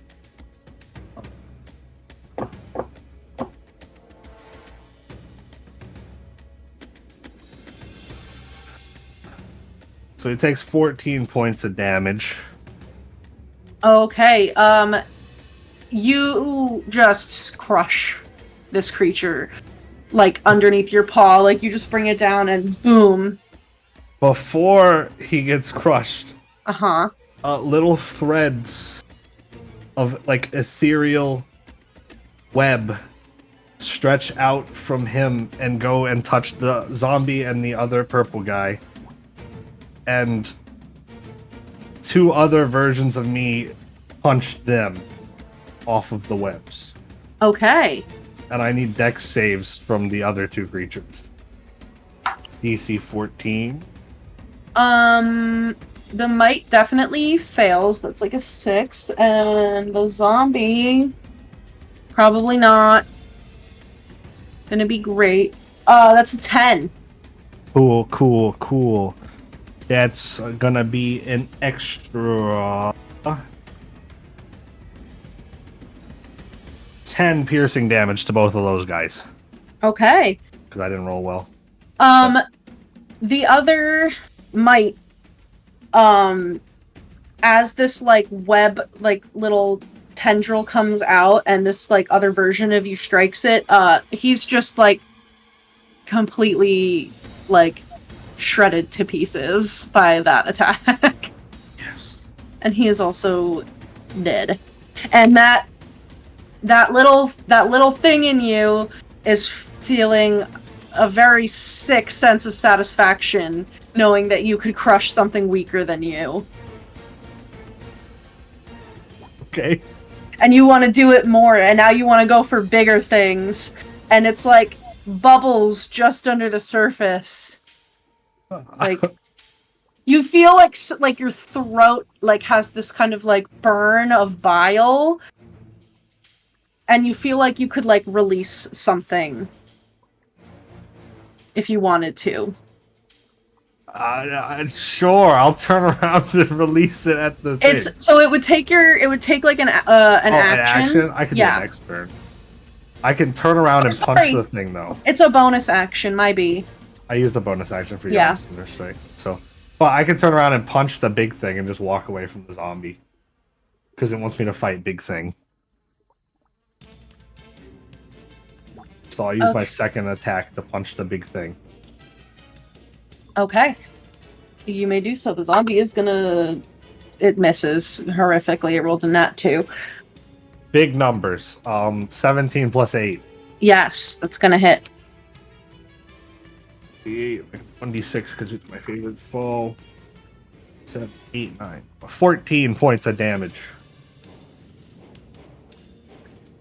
Okay. Yeah, you like knock one of the flowers on this like plant mass clean off. And it stinks. I also just realized I need you... Is stinky? I need you to make a Constitution saving throw. Because you started your turn quite close to it. It's so stinky. It is very stinky. Hey, your stinky haircut, don't do that. 11. Okay, that is a failure. You are poisoned until the start of your next turn. Oh, I'm used to this condition. Yeah. Because I think poison technically gives disadvantage, but because I forgot to do that, it'll just be like on your next. Like if you, it won't. It doesn't really matter in this moment. But yeah, you're poisoned. Okay. Anything else for Aurum? That's it. I used up all my stuff. Okay. So then the corpse flower is going to go next, and it apologizes and gives you all gentle pets on the head and walks away. Just kidding. Yeah, it is going to use a bonus action, and another tendril pulls another body out from its like mass and drops it into another flower, and more of its like main mass begins to like heal. And that is holy smokes, that's a lot.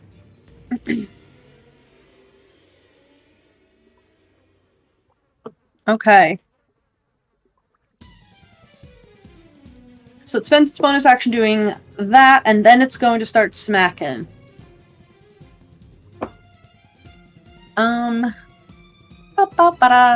Makes 3 of those. It's going to do the first one against Dawn. Try your word. It's not going to hit. That's a 11. Not even Well, close. fucking close, bro. You need. And then the second one will be against Aurum. 19 to hit. Against Aurum. Yeah. Okay. That is. My AC's 13, so I'm a little baby. Hey, little buddy. Okay, so you take 10 points of bludgeoning damage. And 13 points of poison damage. Sorry. Could you repeat that? I was reading. So the total is 23 points of damage. 10 23. bludgeoning and 13 poison. Got it. Plugged in. How are you looking? I'm alive. I'm like Okay. just above half, I think. Okay. The third attack, let's see. 1, 2, 3, 4. We're gonna roll a d4 and see who it attacks. So, bitch.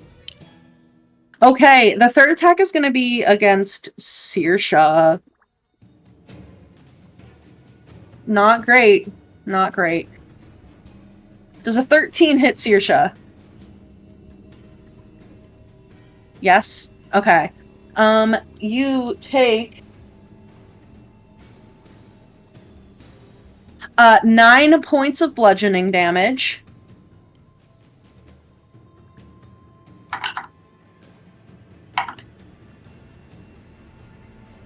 And 13 points of poison damage. So 22 total. As this tentacle, like, slams into you. And then the zombie is gonna go. And the zombie smells a lot of blood coming off of Aurum.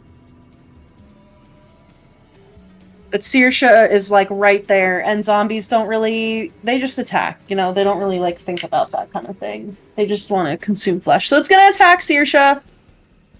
Now it's gonna try to punch you in the back of the head. There's a 13, I think, hits. Again, that was what it rolled on the... Yeah, 13 hits, right? Yeah, I'm pretty sure it does.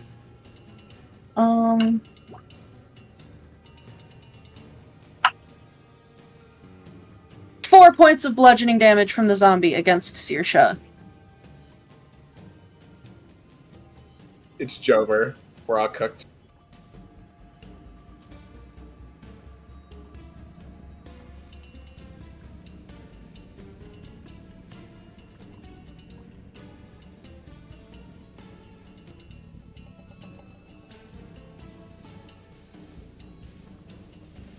Okay. And then the zombie Clover, you're passed out. But at the end of your turn, you do wake up and you're looking up at the overcast sky, and you hear the sounds of combat around you, and you smell the rot of corpses. What a great thing to wake up to. Dawn, you are up. All right. We'll take that flaming sword and try to swing it back down on this corpse flower. Do it. I think I have a minus d6 to this. Yes, if you are not going to hit one of your friends, you do. I am not going to do that. Okay. I'm pretty sure this hits. It would have to be pretty insane not to. 18 plus 7 minus 3. It has an AC. Everything that's left on the board right now has like a pitiful AC. Like the plant is 12, the zombie is 8. I think you might have to nat 1 to miss. Great. So I'm gonna smite again. And this is the Searing Smite? Yeah, but I'm also going to apply a normal smite on top of this too. Oh, he's juicing it up. At first level, so it's gonna be... Okay,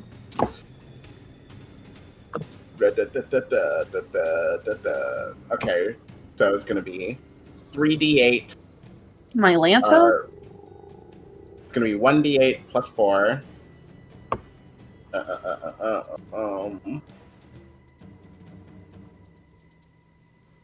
Wow, I just completely fucking... 11 slashing.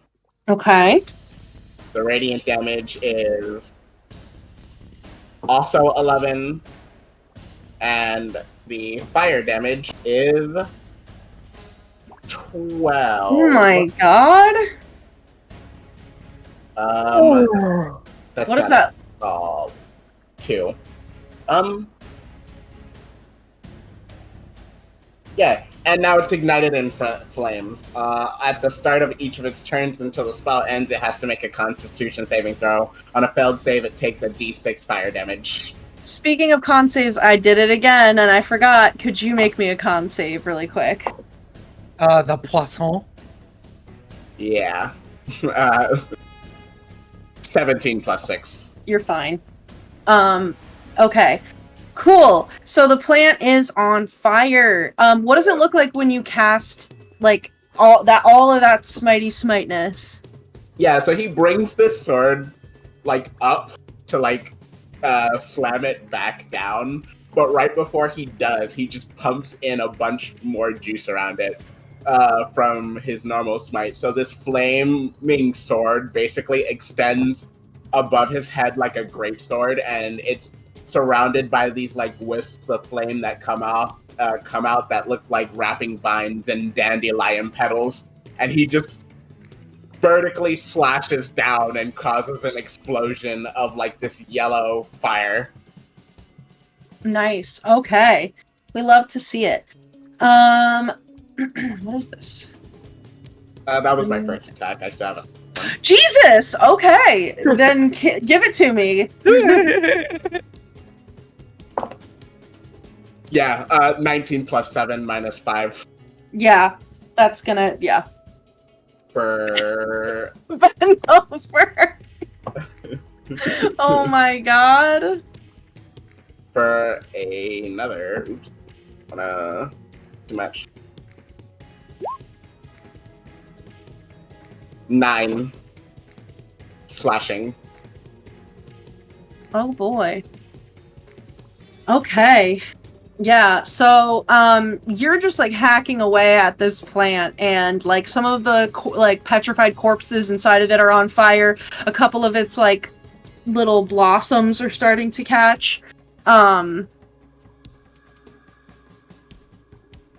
Sorry, I keep seeing these messages coming in and I'm like, what?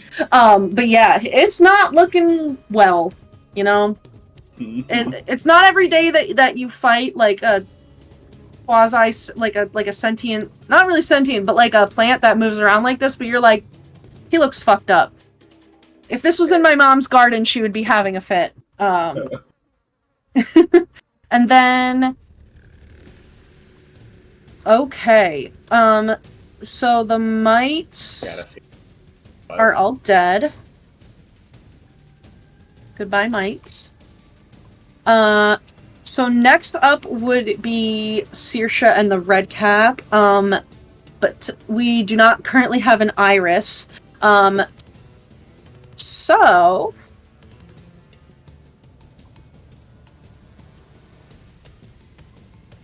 Let me get one thing up really quick.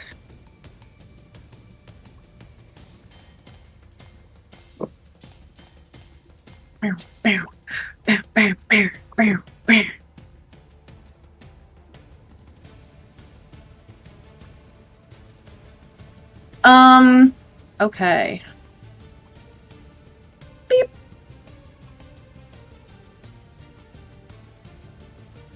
So... We'll do at initiative round 20. You would see these like little, like some of the trunks of the trees that are around for like Aurum, Saoirse, and Ego, and probably Dawn. I think basically everyone with Clover, because Clover is like still like coming to. A couple of the trees around like begin to. Like, their trunks start to form these little, like, cracks in them. And the bark very rapidly, like, splits and falls away. And, springing forth from a couple of the trees are some red caps that are not nice. Oh my god, they're sending the whole cavalry.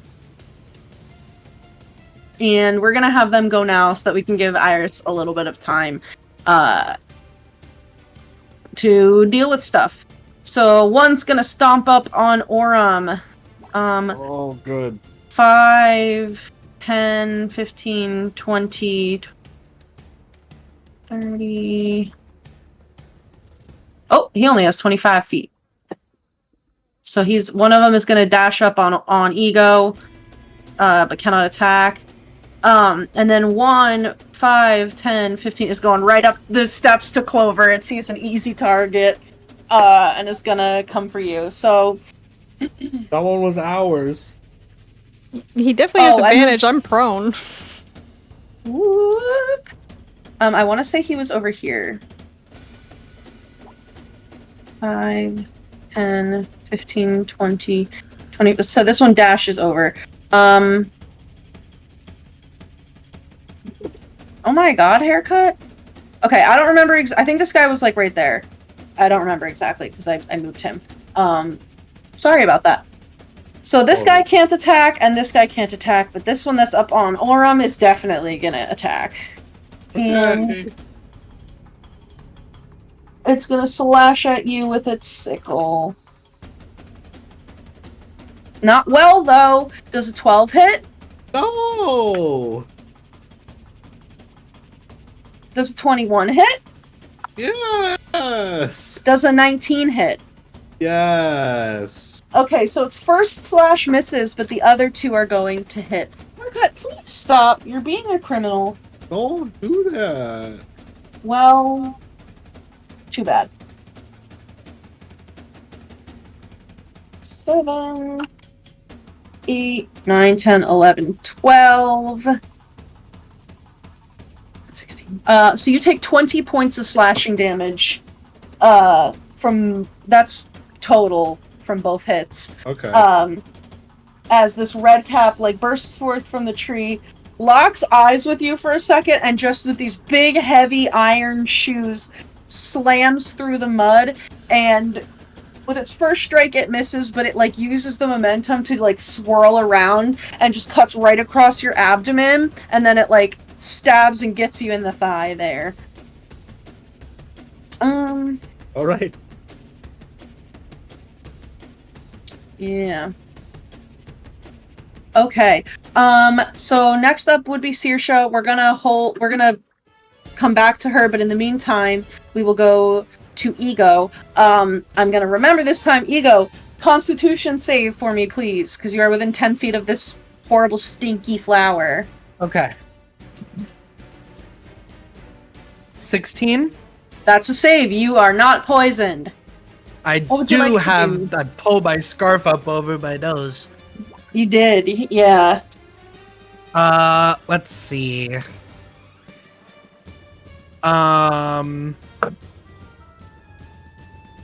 Actually, remind me which red cap is our red cap? Here, The I'll one by put- Dawn. The one by Dawn. Yeah, let me give him a nice little symbol. Let me Okay. give... So Dawn He's- is not in danger of being flanked right now. No. All right. Let's go.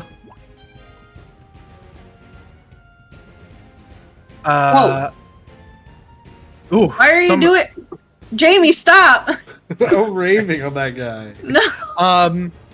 Let's go for some rapier attacks.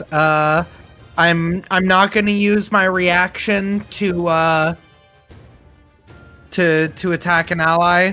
Okay. So I have is it only on the first attack, or is it all attacks I make have the minus 1d6?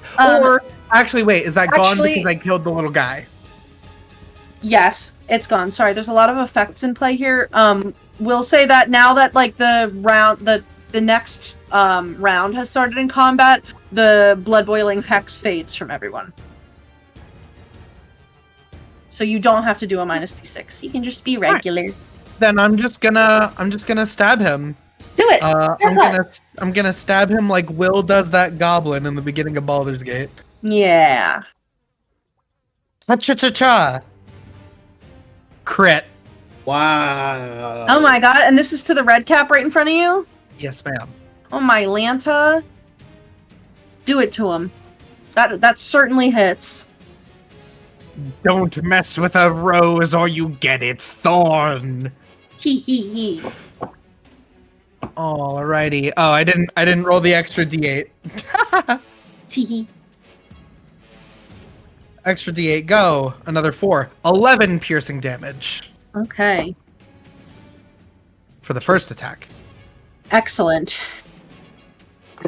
And here comes the second one. I'm not like other wizards. That was only an 11. That one unfortunately will miss. But your first strike, like as this red cap like runs up on you, because it has these like big heavy boots, it's having to like basically clomp through the mud, and like in the time that it takes it to run over to you, you're like pew pew pew analyze the whole thing. Where is its weak spot? Right there, and you just stab it directly, like where you know exactly where it's gonna hurt this creature the most.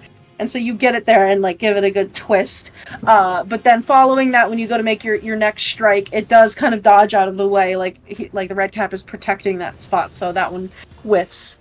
But nice job. Alrighty, I think I will. We'll see if you can hit me. Do a little dance on some vines. 5, 10, 15, 20, 25, 30 to flank with Dawn, and if it wants to, it can try and swipe me. It certainly shall. I'm a dancer. Does a 16 hit? It does not. Alrighty. So you Not feel while I'm blading. you feel like the wind of that is like pushed forth as this sickle like cuts into the air behind you, but you're moving so fast right now as you just like feel the blade song like taking over your body, that you just like do this very like acrobatic, like almost like you like lean back and like Matrix style like dodge out of the way of the sword, and then you just like keep it moving. I must say, this is probably the most actually like drow Ego has looked in this whole campaign. I've got this long black spider themed dress. Yeah. My long white hair is completely down, and I'm blade singing and flipping around. I look beautiful as shit. Very majestic. You probably when Very the swing, demure. very demure, cutesy. very respectable. See how I stabbed you and then flipped away? Very mindful of the battlefield. Very cutesy, very demure. I end my turn. I end my turn. I don't try to do extra things. I don't look like a clown. I read all of my spells when it's not my turn. Very demure, very cutesy. Alrighty, I love that. Aurum, you are up now. Then there's some NPCs, and then Clover and Dawn. This guy that just stabbed me a couple times made me really mad. Yeah, this guy right over here. I'm gonna let whatever's in my throat loose. You're gonna empty your thrusty? Yeah, I'm gonna empty my thrusty at this guy. Okay, here I'm gonna send you something in the Jamie channel. Okay.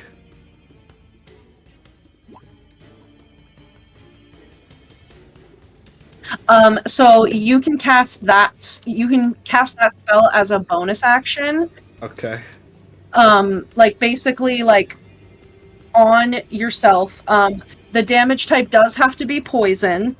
Okay. Cool. But as part of it, like basically you can do this as a bonus action. You don't have to do it as written. That I just sent you that link so that you have the damage roll. But like you can use your bonus action to do this spell, and then do whatever you want with your action. Okay. But yeah, so then if you would like to do that, yeah, he's gonna make a dex save. Yeah. And that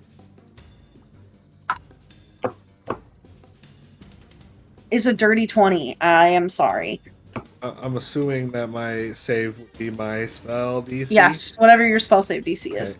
So it's 14, yeah. So he definitely saves. So he takes half a 7. Okay, so he's gonna take 3 points of poison damage. I spit acid out of my throat. You spit poison out of your throat. And for Saoirse, who is like within range of you, we're gonna get to Saoirse's turn just after this. Aurum's eyes turn this like bright, like basically the green of all these little squiggly vines I have drawn on here. This very like vibrant green color, and they get these like reptilian slits in them. And then he just like leans back and opens his jaw, and this like cloud of noxious green gas is just like spewed all over this little red cap here. And he starts coughing and hacking. He hop to us on it, if you will. Oh no. Oh no. Did I need to make a con save? Yeah, you do. Thank you for reminding me. That's a 15. You are able to pass. You are not poisoned this round. So you still have your action, if you would like to use it. Yes, this guy has made me very angry. Do it to him. Not very demure. It's not demure. So Not very mindful.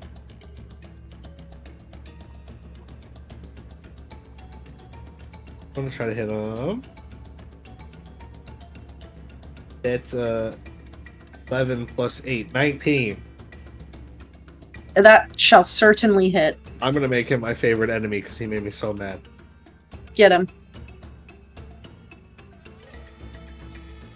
So that first hit is 4, 5, 6, 7, 8, 9, 10, 11, 12, 13. 13 points of damage. Excellent. And then I'm gonna try to hit him again. Do it to him. 14 is a 14 hit. That is his AC. Cool. 11 points of damage. Yeah. I'm gonna Okay. spit some blood on the ground and end my turn. Yeah. But you are able to breathe gas on this guy, and then as he's like coughing and waving it away, you just like smack and get him real good. He's spits out like a tooth onto the ground as you spit your own blood onto the ground. And we are going to come back up to Saoirse. Just for your reference, at like the top of this turn, a couple of the trees, like the bark split open and 3 not friendly red caps came out. I marked your red cap with like a little heart icon. I might have I moved him accidentally because I hadn't had him marked at the time. So I wasn't 100% sure like where he was, but he was like somewhere over here. But it is your turn. And the blood boiling hex is no longer affecting the party. I didn't take any more damage after the 7 from the zombie, right? No, I didn't want to be attacking you and then not be able to give you the damage, so you are all good. Okay. No, I was asking because I'm at 7 hit points, so if I took any more damage, I might be unconscious, which makes my turn a whole lot different. So. Yeah. Okay, I'm gonna do cure wounds on myself. Mm-hmm. You know, the best part of that is you were at 7, I was at 11. We make a slurp. Oh, that's pretty good. I'm really sad. You're gonna make Iris sad. Yeah. Somebody mail her a Slurpee. The Winter Corp definitely has Slurpees. Maybe don't. Maybe don't mail a Slurpee. Yeah, that's probably a really bad idea. Don't worry, I'll send you some ice cream in the mail. I'm sure it'll be great when it gets there. Good idea. Nothing wrong. You could just go to Quick Trip. Get a Quick Trip. It's not a Slurpee though. It's not the same. Okay. So 12 plus 16 plus 6.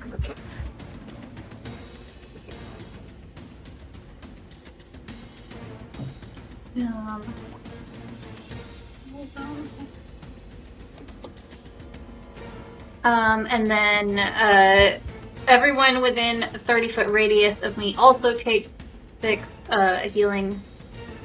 That's basically everybody but Clover. Yeah. I haven't taken any damage, so. You know, you're very hard to hit. So is Ego. And then that is it. I think for a few shots. Okay. I used my face set. Oh, I actually have 2 more of those. What the heck? Well, I mean, this guy was frightened, but he's not anymore now that it's my turn. No, I don't. Oh, yeah, I don't want to be here. Yeah, I'm gonna say that. Let's see. I think I can get all the way over here. Yeah. I want to not be near the thing. That's still near it. We're just gonna have to like deal with it, maybe.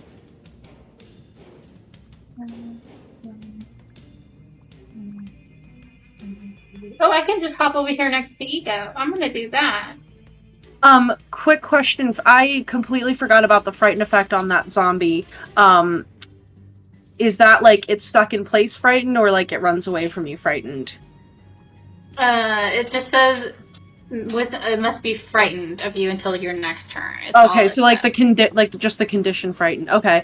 I'm gonna take some hit points from it because it probably would not have been able to hit you. Actually, give yourself like 7 hit points back because it would not have been able to hit you. I apologize. I sometimes I need reminders on those things, so I'm very sorry that I missed that, but you can add hit points back if you want. Okay. Alright, I'm nice, so I'm not gonna make Ego roll a wisdom save. I guess the plant creature is within 5 feet of me, technically, still? Yeah, it is. Kind of weird. Yeah, it's a little bit... The shape is wonky, but you can consider that it's, like, yeah. So I guess it can make a wisdom saving throw? Sure. And then that will be,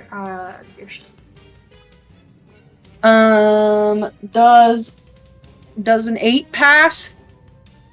I don't think so. I'm gonna assume this is just like my spell save DC, Probably. which is a 15. Yeah, he's not. He's cooked. So he's also frightened? Or, Yeah, well, the other one plant- is no longer frightened. Okay, but the plant is. Yes. Okay. You got it shaking in its little boots. Yeah, so it would basically be my spell save. Okay, and then that is my turn, and then the red cap will come over to the red cap next to me over here. Over here. Yeah, and then it's gonna attack that one. Yeah, and if he uses his little teleport thing, then he gets advantage on the attack. Right. 14. Yeah, so 14 plus. It's their AC is 14, so it's definitely gonna hit. Okay. Then it's D6. So I keep rolling ones on the D6 every time. That's alright though. It gives a plus. Stupid thing. The problem with D&D Beyond is that you can't have multiple like little pop-up stuff at once, or at least I haven't figured out how to. So I have to keep going back into my spells and then going over to my totem and then going over to the face stuff. Yeah.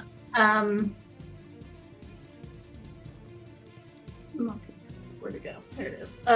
D6 plus 6, so that'll be 7, and then 4 force damage. So 7, so 11 total? Yeah. Okay. Yeah, so your wintry red cap squares up with this standard red cap and just like slashes right into him.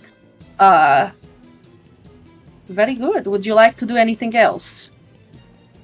Figure out why this big plant thing and all of these little guys are coming after the inn at the end of the road yet, or are we just like accepting that this is a random thing that has occurred? You say that to Ego? I think that she just says it like in general out loud to like the group of people. Like, are we just like, is this just something that happens? Like things just randomly show up and attack, or is it like, or is there a reason that we're like trying to think of for why these things? Because it's a bunch of just random like shit that has just appeared out of nowhere to attack the inn. These are all things that we've fought, minus the giant corpse flower. These are all things that we've fought before. I am wondering if these are followers of the Coven that have been sent to attack us. I'm pretty sure since we pissed off literally every member of the Coven except for one, they just all sent a bunch of stuff at us at the same time. I think they called out a hit on us. And then all of the bounty hunters showed up at the same time.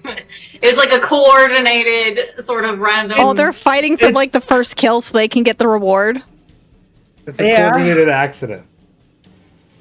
I mean, if they literally put a picture of us and said like you're gonna get like your wish granted, kill these people, anyone who wants something is gonna come after us.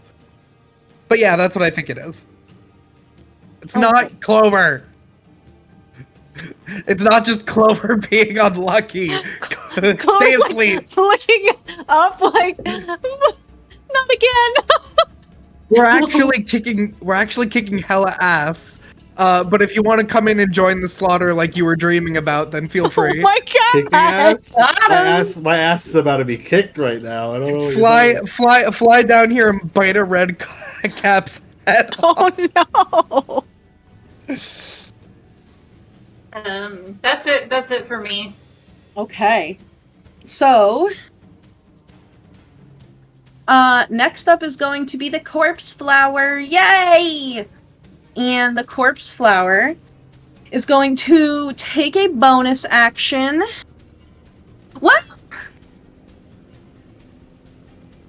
No, okay, yeah. So it is going to take a bonus action to pull another corpse out of its tangle. And you can see that at this point there's only like one like half-digested corpse left in there. The rest is just like random like bone and like flesh.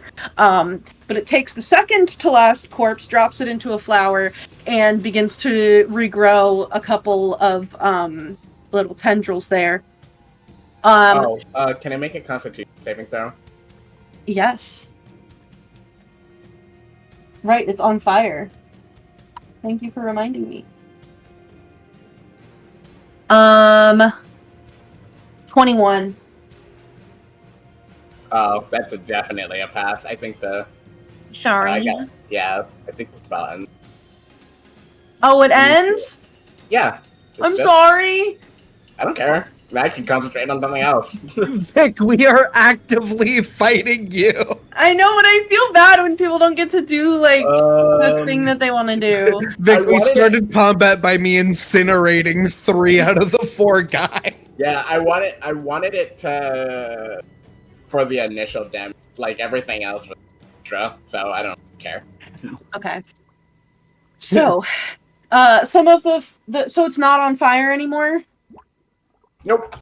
Okay, so the fire peters out. There's just like so much humidity in the air that it just can't last even on this like plant. And you think that this is probably a particularly juicy plant given how many bodies it has consumed just in the last like 30 seconds. So probably hard to immolate.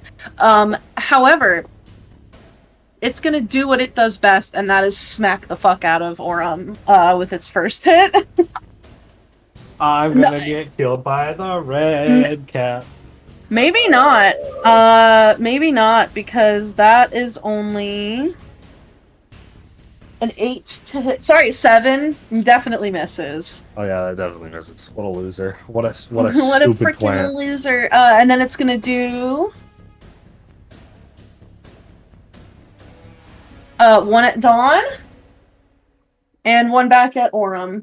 What a lovely plant. What a good It's not nice gonna plant. hit. It's not gonna hit dawn. It's a 7 on the die. It literally, I think, has to roll like probably like a natural 15 or above to hit dawn. Right. Nat 20 right now, watch. No, we're close. A 23 to hit. Yeah. I'll use silvery barbs as a reaction to change that to disadvantage to a reroll. Does a 16 hit? That does, yeah. Damn. Okay. God, Well, Who would you like to give advantage to? I will also give advantage to Aurum. What does Well, silvery barbs look like from you? I'm giving it to you, buddy, because technically you can use it on a death save if you end up needing to roll one. Cool. Silvery barbs. This is the one of the first spells that I made, and this was based off of Sir Talavar. So it literally is like my tongue becomes coated in silver, and I think in this moment this is a weird opera note, like an opera, like just as a weird distracting noise. Yeah. It still smacks him. I think both Aurum and the plant are like, and it's like They're just like, huh? Okay. So, Aurum, you have advantage. I have some potentially bad news because I think this might be like 1 more hit point than you have. So you take 14 points of bludgeoning damage. 14? 14 points of bludgeoning damage. I'm still up. Well, there's poison. There's poison damage. I'm still. You I'm take still. 6 points of poison damage. Okay, now I'm unconscious. Okay. You have advantage on the death save, which is why Unless I it know eats you my know that. corpse. And you know what? The great thing is that you go not a corpse unconscious. yet. You're not a corpse yet, but you are getting there.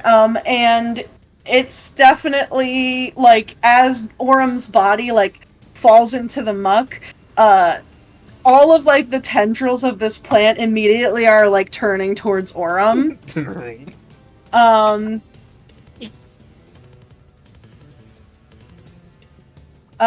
Next up is the zombie. The zombie is going to punch. It's gonna basically like try to Miss. start eating Aurum. Miss. I'm sorry.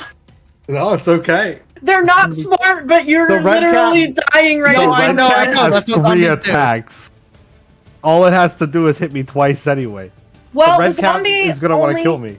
The zombie only has 1 hit, and it's not the red cap's turn yet. They don't go until the top of the round. Okay. So we will see what happens there. For the zombie, it has advantage because you're prone, huh? Yeah. Does. But I'm So covered. I'm covered by like mud.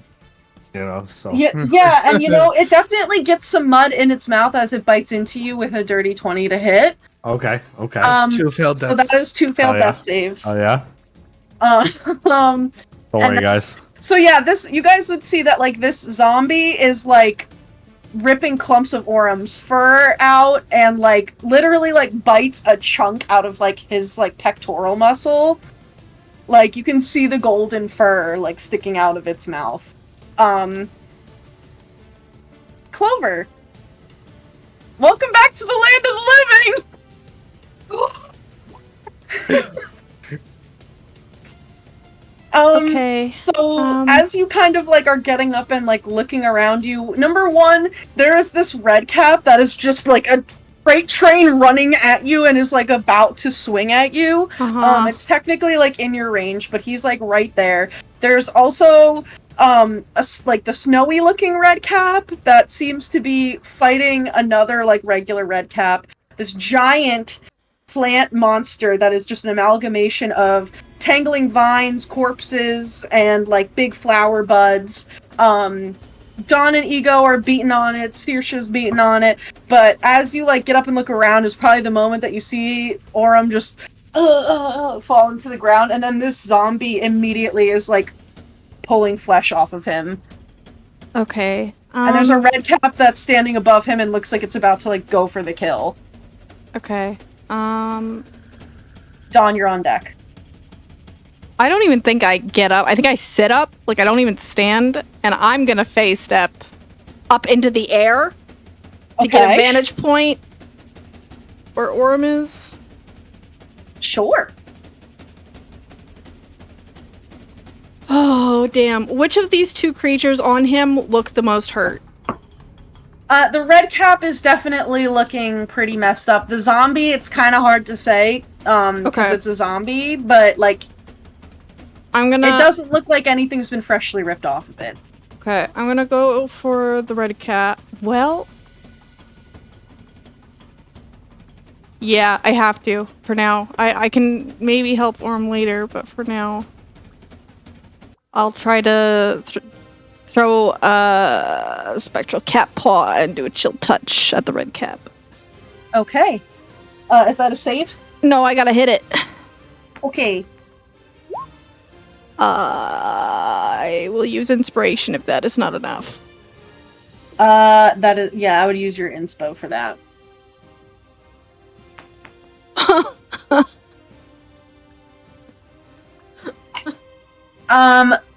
Unfortunately, red caps have an AC of 14. So you just barely miss. I think in like the Clover's panic of seeing Aurum on the ground being eaten alive, literally, you cast this thing out, but like you didn't quite take enough time to aim, and so the spectral cat paw swings wide and misses the red cap. Fuck. You also have your familiar. Don't forget, you do have Luna. Right. If you wanted to use her for anything. I technically still have movement. I guess... Could Luna... I don't know if she could help Aurum, though.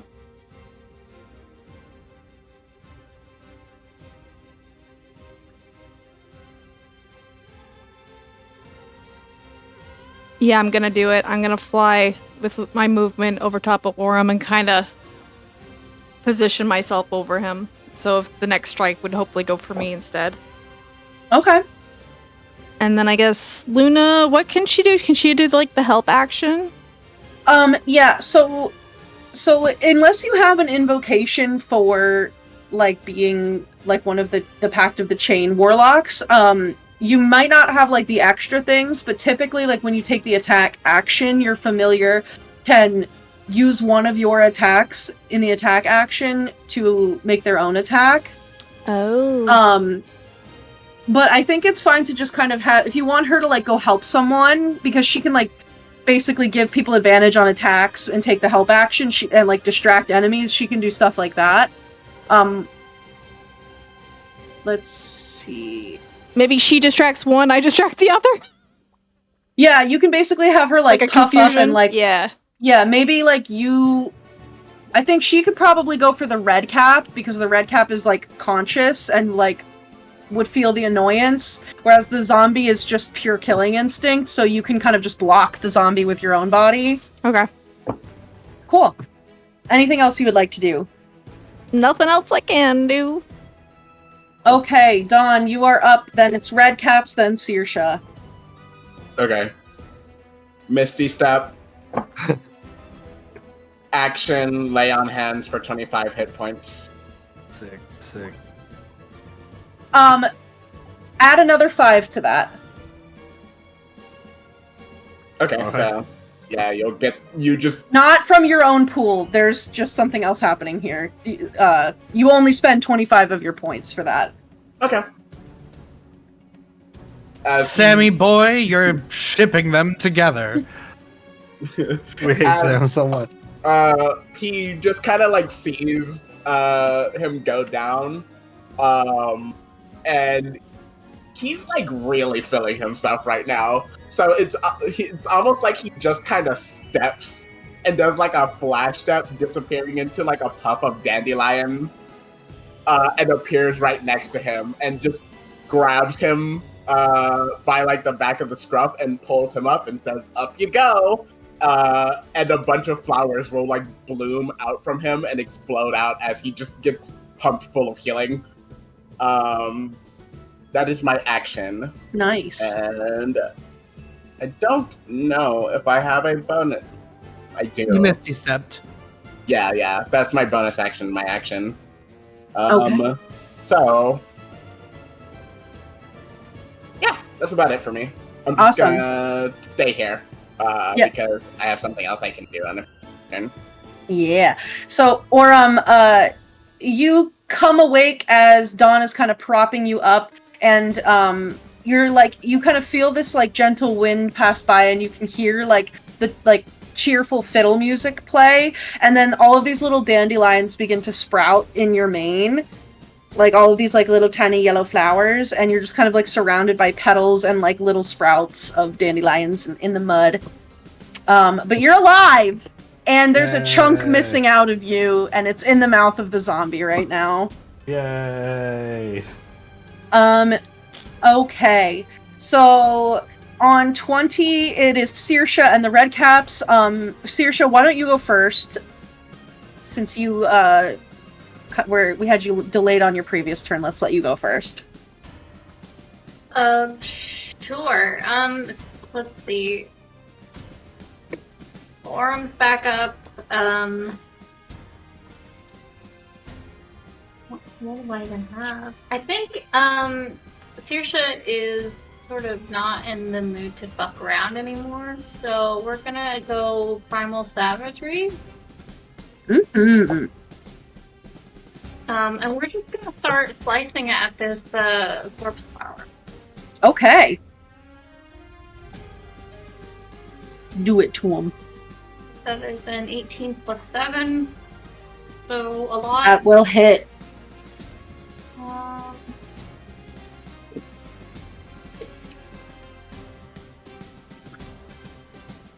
What is 10 damage? Alrighty. Acid damage. Yeah. What is this? So you sprout these like long animalistic claws and fangs and just go full feral, like slashing and biting on every like vine that you see. And this corpse flower is also like terrified of you. And so it like, you hear it like screech, and it's like not looking well at all right now. It's not often that you encounter like a plant that can feel fear, but like Saoirse would probably be kind of in tune with that, and it's like, yeah, you got this corpse flower really freaked out right now. Anything else you would like to do? That's all that Saoirse can do, so then it's gonna be the red cap, Okay. which is just gonna keep duking it out with the other red cap. So that's a 9 plus.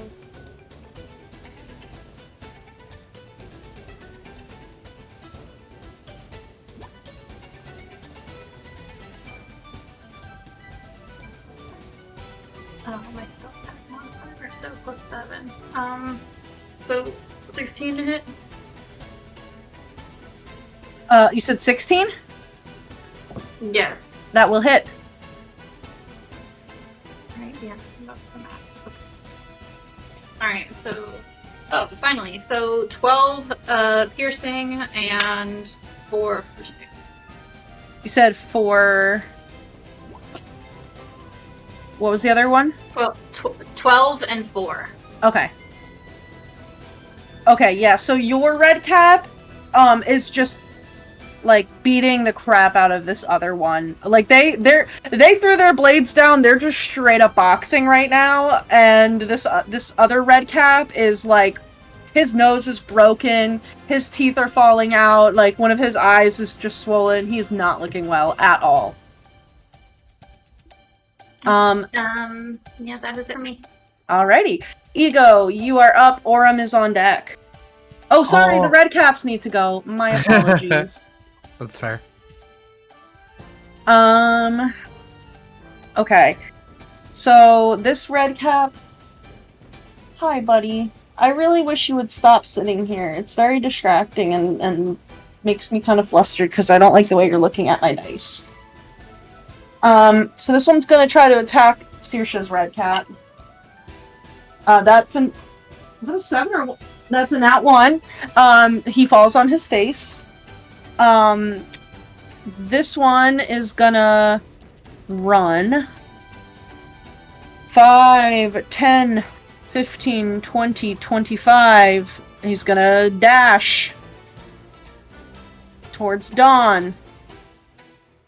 And then this one over here, not loving that Aurum is awake right now. So he's gonna try to put Aurum back to sleep.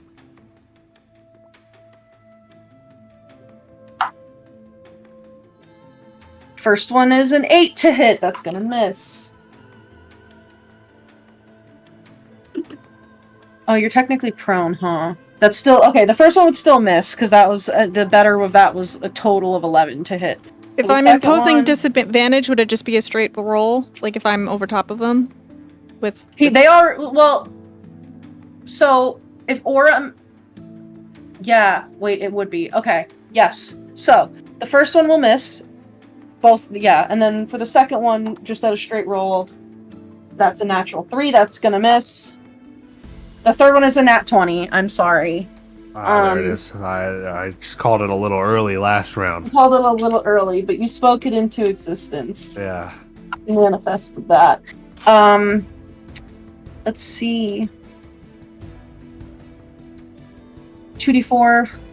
So that's 6, 7, 8, 9, 10. 17 points of slashing damage from the red cap. And that is their go. So Aurum, you are up. Then we have the corpse flower and zombie, and then Clover. That was me. Ego should be...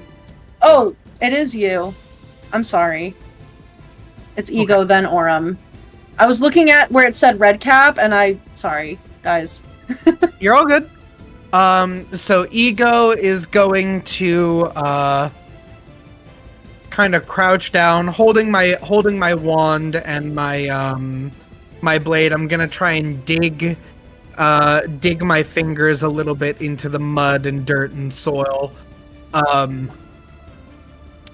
I don't do it exactly as nice as Saoirse does, but I'm gonna kind of feel for that connection to the earth.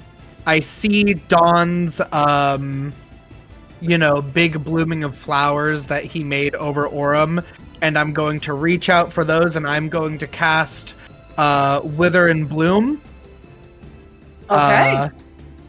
So, among Dawn's flowers, some of them, it looks like if you dipped like a white tissue into like red ink as they sort of like get sucked up with blood and turn into these beautiful red roses. First off, I'm going to select Aurum to be the one that allows to get the benefit from the bloom part. He can roll one of his hit dice. Hell yeah, brother.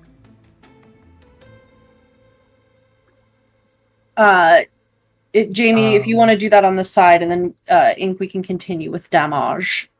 He rolls his hit dice, and then he also adds my spellcasting modifier to the healing.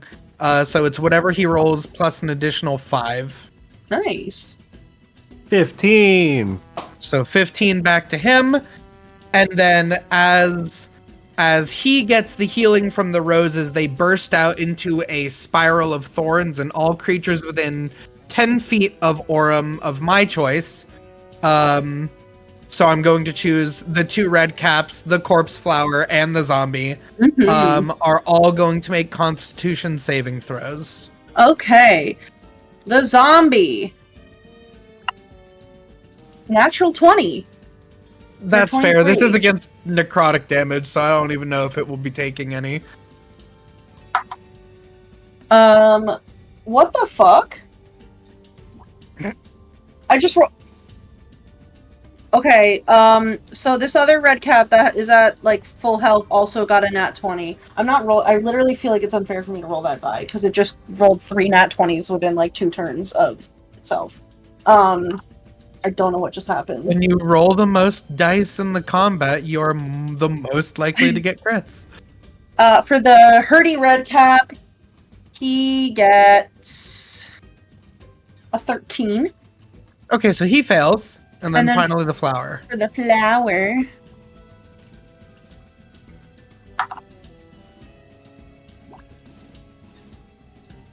has a 12. That is also a fail. So you'll have to check and see, because for whatever reason, I actually can't remember if zombies are fully immune to necrotic. They're not. They have no immunity or resistance. Oh, that damage is... It was about the healing. This is like one of the only healing spells wizards get. So the one that fails gets 3 damage, and the ones that pass take 1 damage. Minus 3. And then minus 3. Minus 1. Minus hey, it's all damage. You know what? They're all hurt now, which means that if Clover were to toll the dead, because I think she can do that, now they all get d12s. That is true. That is true. Excellent. 1 damage is damage. And anything else? Vic just reading Aurum my after mind. me? It is Aurum after you, yes. I'm gonna move 5, 10, 15, 20, 25, 30, 35, 40, so that I can give him something to flank this damn red cap that tried to kill him. Awesome. And I think Aurum technically would still have that advantage from the silvery barbs. He does still have the advantage from silvery barbs. This is true, so let her rip, buddy. Yeah, so Aurum, it is your turn. You're covered in flowers and also mud. I'm punching red cap. You standing up first? Yeah. Yeah, punch that red cap. At advantage.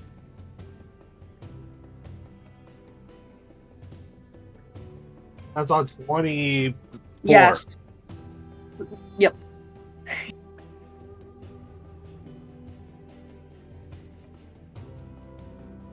$18 points of damage. So you, like, stand up and just, like, punch this red cap in the face, and his face just collapses around your fist.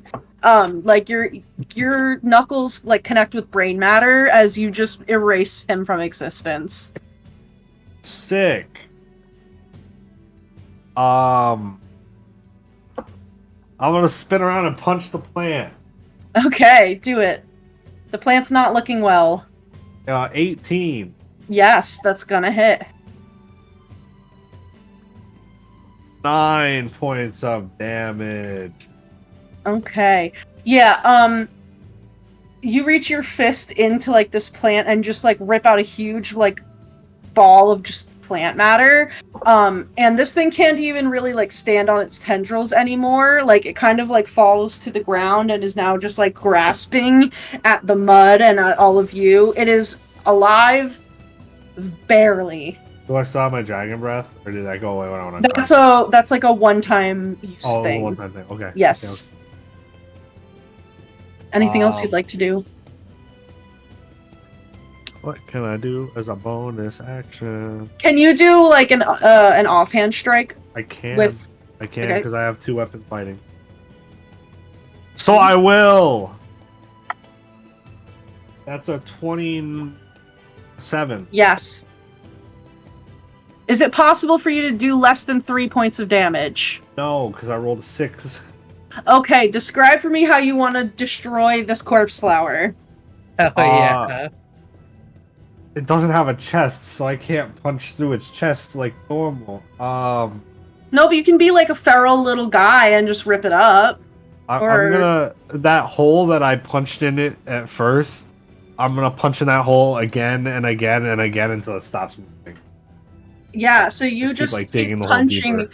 and punching, and eventually, like, it just...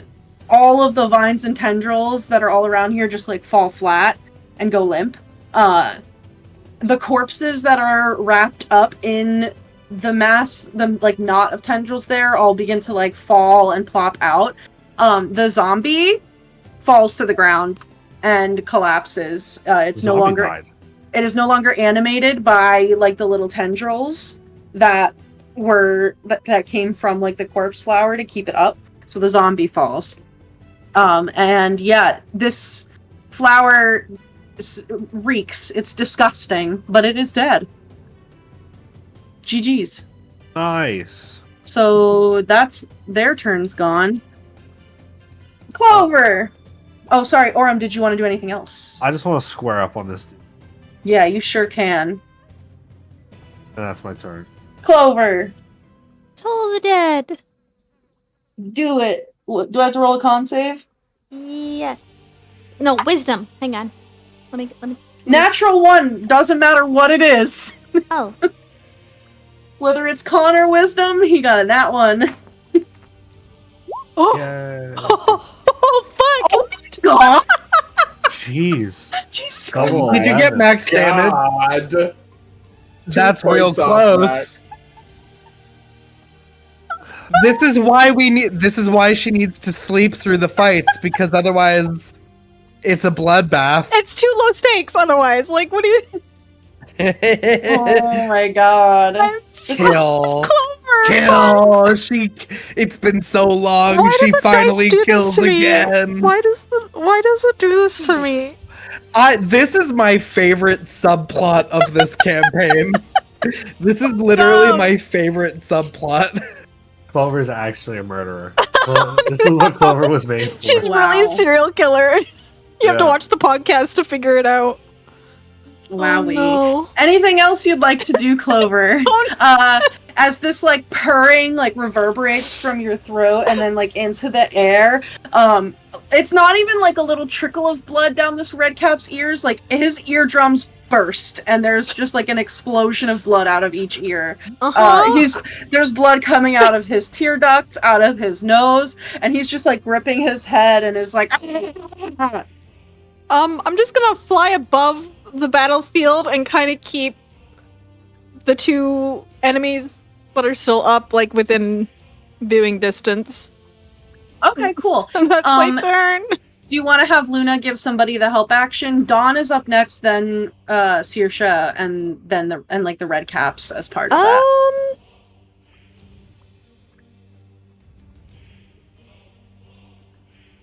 You know what? She'll help the good red cap. She'll help the good red cap. Okay. Protects Saoirse. Yeah, she like goes over and helps that red cap and like distracts the bad one. Excellent. Okay, Dawn. The plant creature is smooshed. There are some red caps left. What would you like to do? We flank. We sure do. Roll with advantage. 23 Yes. on the first attack. That shall hit. He has a 14. For 10. Owie! Yeah, this red cap's also not looking super great. He is slashed up. Alright, second attack. Oh man. 12. Okay, that one will miss. So this red cap, basically like you go to swing and he just like sticks his foot up and like kicks your sword away with his giant iron boot. Saoirse, you are up. There's a little kitty cat helping your red cap with this other red cap. Or, sorry, a Tressum? Yes. They go after. It has to go after me. So Okay. I will just like that's just how the wording is. It's initiative order is after mine. Yeah, no problem. I'm going to go over. Nope, I would, but for some reason, Roll20 is spazzing out on me. There we go. Go over there. We're gonna just do a little primal savagery. Do it. That is a 13 to hit. That will just miss. Yeah. Okay, and then that's all I've got. Your red cap would have a concentration check. That's okay. For the Fae, but I do have Warcaster, and I wasn't taking like a ton of damage. It works out because I think I forgot to factor in the fear effect disadvantage, so like that balances out. It's all good. It's a lot of stuff to manage. And okay, so then the red cap is going to attack it. That is. And it has advantage. Because of the familiar. Well, it rolled an 18 and then a natural 1, so I think I'm gonna stick with the 18. Yeah, probably. And then it's plus like 4, plus 7. So I think that'll hit. Yes. Is my guess. Alright. So that is 11 plus 3, 14. Alright, so since you have like kind of a special red cap, how does it look when your red cap absolutely demolishes this other red cap and kills it? I mean, honestly, probably not any different from the red cap when the red cap murder thing. It's real nasty. It's real nasty. Super gory. As bloody as possible. Oh yeah. So yeah, you were like probably, white. Like things like freeze over a little bit in the process, so the blood turns like frosty ice crystally kind of vibe. A little blood slushy. And you know what? If you're still in your winter form, your like white clothes and everything is just splattered with blood because your red cap is your ally. He's not there to keep you clean though, so you're splattered. Yeah. Honestly, kind of fitting, because she's in her feral form right now. Yeah. So this red cap is going... Oh, did you want to do anything else for Saoirse and the red cap? Vibes going on. No, I don't think so. Because, there's all that's left is that one red cap, and I can't get to it right now. I could teleport to it, but I'm not gonna. But you guys have got that. Yeah. I think the red cap it looks around and it like sees everybody, but it's so filled with malice and hate, that he's just committed to the bit. He is gonna try to swing at Dawn first. Well. Okay, you know what? I got blood all over me. I'm the You got blood bloodiest thing all on the over you. battlefield. He is going to. He's gonna do something a little crazy. So for Aurum and for Dawn, the two of you would get opportunity attacks because the red cap is going to run at Ego, and using its ironbound pursuit feature, it just like runs at him and jumps and kicks Ego with both.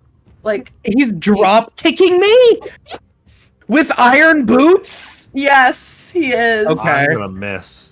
Okay.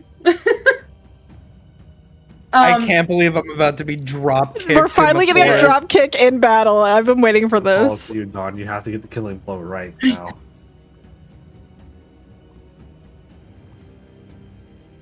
Yeah, so, Dawn, if you would like to... Oh! 26. That will hit. 2 million damage, right?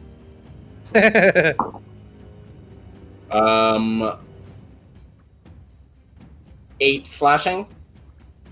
Nice. This is Not enough. Not enough to kill him, though. Right. Oh my god. Can you smite on an opportunity attack? You can Anytime smite on you any hit- attack. On today. any attack? Okay, cool. That's not very good damage, though. 4 radiant. That is exactly how much HP. Let's go! No drop kick for me. He jumps the drop kick Yeah. and you just like slice him into the ground. Counterspell drop kick. He goes horizontal to send his feet flying, and Don's like, "Oh, free!" and just Well, yeah, he goes horizontal to the Bounce. side, his feet flying, and I grab him by the cap, and I slam him to the ground and stab Oh, him in the man. head.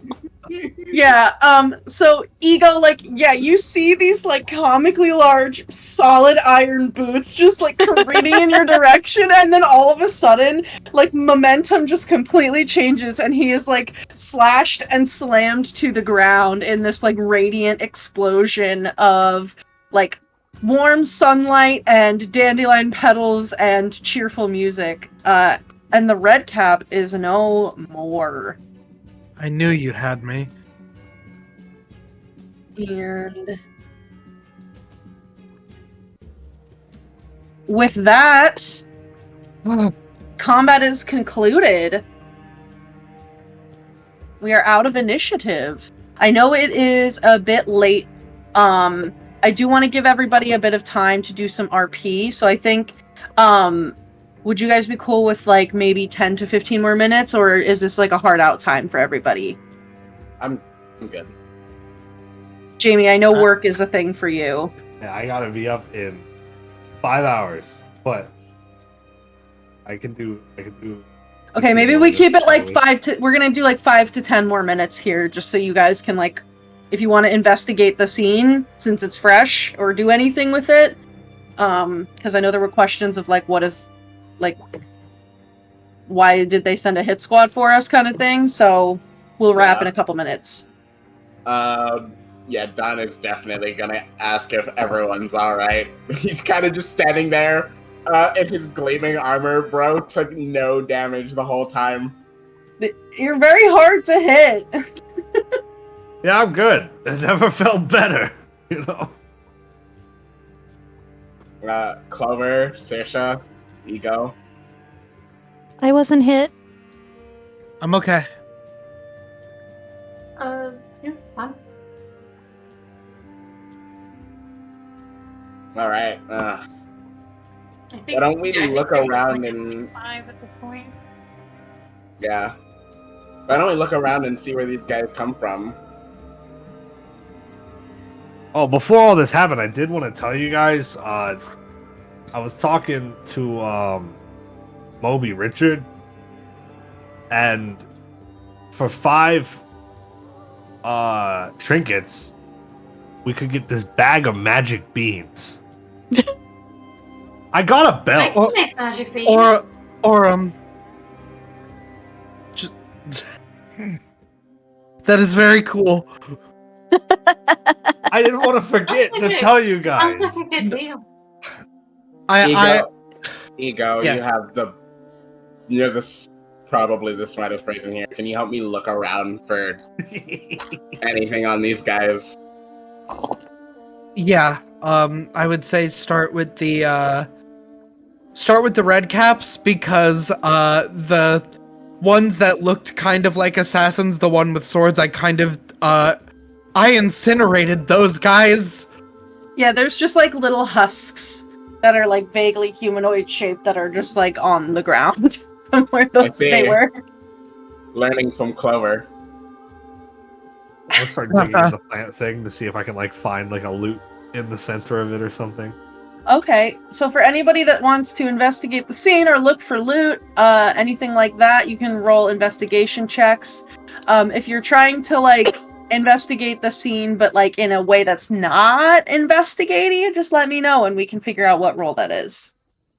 I'm searching for if they have any orders, like a letter or a wanted poster or anything like that in like the red caps pockets and stuff.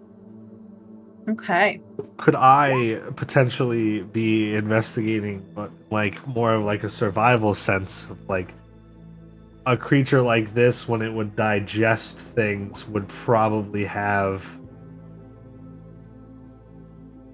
a little area in a section of its body. How about we call that a nature check using wisdom? Sure. I don't know Saoirse how wants to look like she's busy investigating like everyone else is doing without actually doing anything useful. Okay. Give me just like just give me a perception check then. Because you're kind of just like looking around pretending. And performance or deception, whichever one you think is more Saoirse's vibe. So definitely deception. I've got a +7 of that. I rolled a 15. Okay. 13. Okay. Ooh, 19. Okay.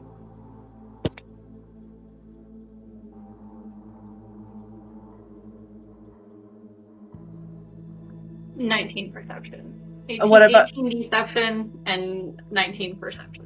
Okay, so all of you would see that Saoirse like is really like getting down into the mud here and like really just like going at it. So we'll start with ego. We're gonna start low and then go up. So with 13, as you're kind of like looking through the different bodies, you would find 3 different trinkets. So you can add 3 trinkets to like your trinket count. If you would like to roll for those, we can do that later, or you can just say that you have 3 trinkets, whatever you would like to do. You don't find any kind of like orders that are on them, but you feel this like sense of weight on your own like person as you're looking at like some of the corpses, particularly those of the mites. Like when you get to the mites, like it's almost like it feels like your clothes are heavy, like when you're near them. Oh.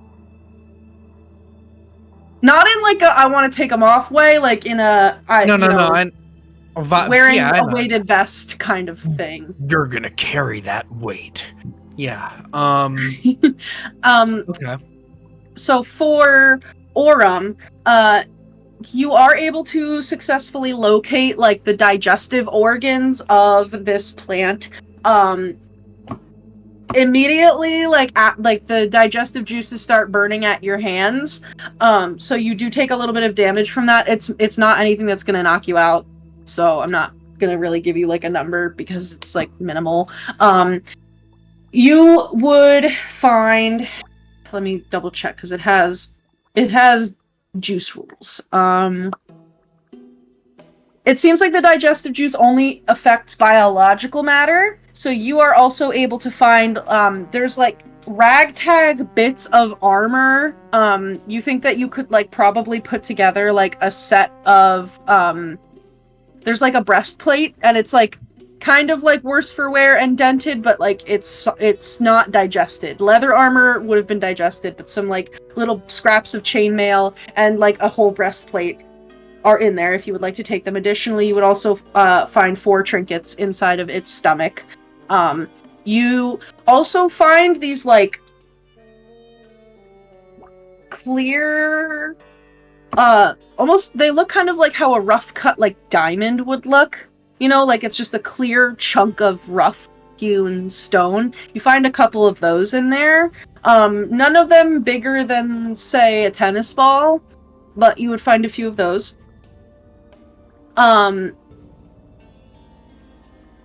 For Dawn.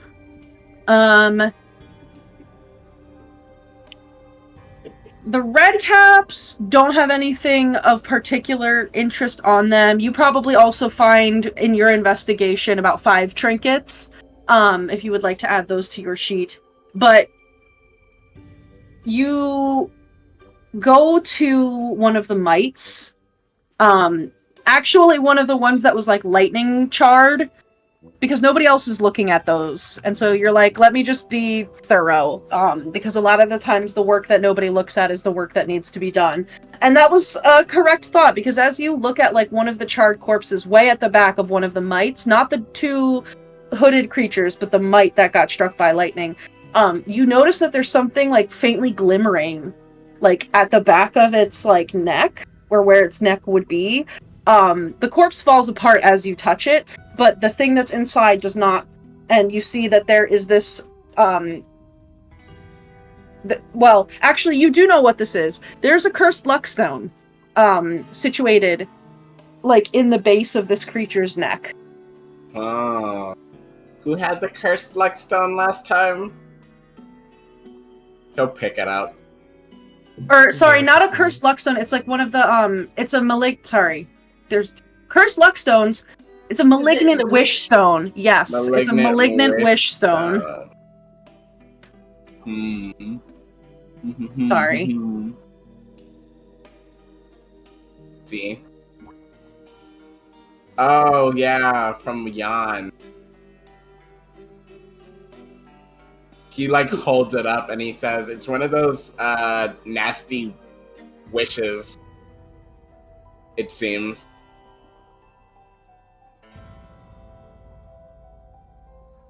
That's...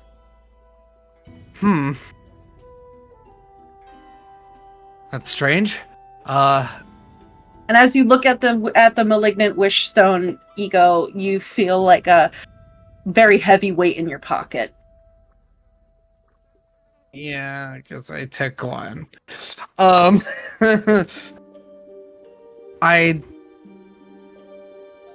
suppose they did say that they were desired for a lot of people that want to do bad things, seek dark powers and things of that nature, but they came all the way here from Yon? It seems so. I mean, unless there's a way to get them here, which I doubt. No. I mean, but I've never really seen. I didn't know you could embed them in the back of a creature, or what that even would even do. Well, perhaps maybe suffuse it with dark energies, and maybe it wants to carry out that wish. I could identify it maybe and see at least what this wish was.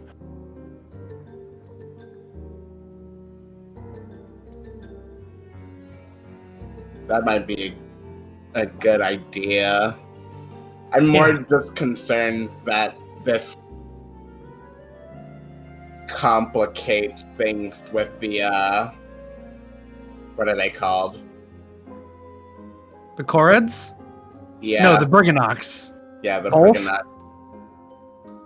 Well, I mean, I didn't want to bring it up, but I had a worry that, like, us leaving Yon, maybe, like, time's passing differently there, too. It's very likely, but, I mean, we had to go. We couldn't leave Saoirse there in the state that she was in. Oh, right. But I also am worried that, like, potentially everything could be changed by the time we get back there. And I guess we do need to get back there sooner rather than later, now that Saoirse's back on her feet. Time, weirdly, even in the Feywild, is not on our side. Never really thought about running out of time in the Feywild, but I guess that might be happening. Yeah, can I have one more trinket? I'll give you one of the ones I found. I'll just toss it to you. Alright, cool. I'm gonna go inside and get those beans. Wait. Don't you have something you should say to Dawn? Thanks, I guess, for healing me. Sorry for slapping your head, Saoirse. I didn't want to be healed. I understand. No, that's not. No. The thingy made me mad again. And your hand was just on my shoulder for too long.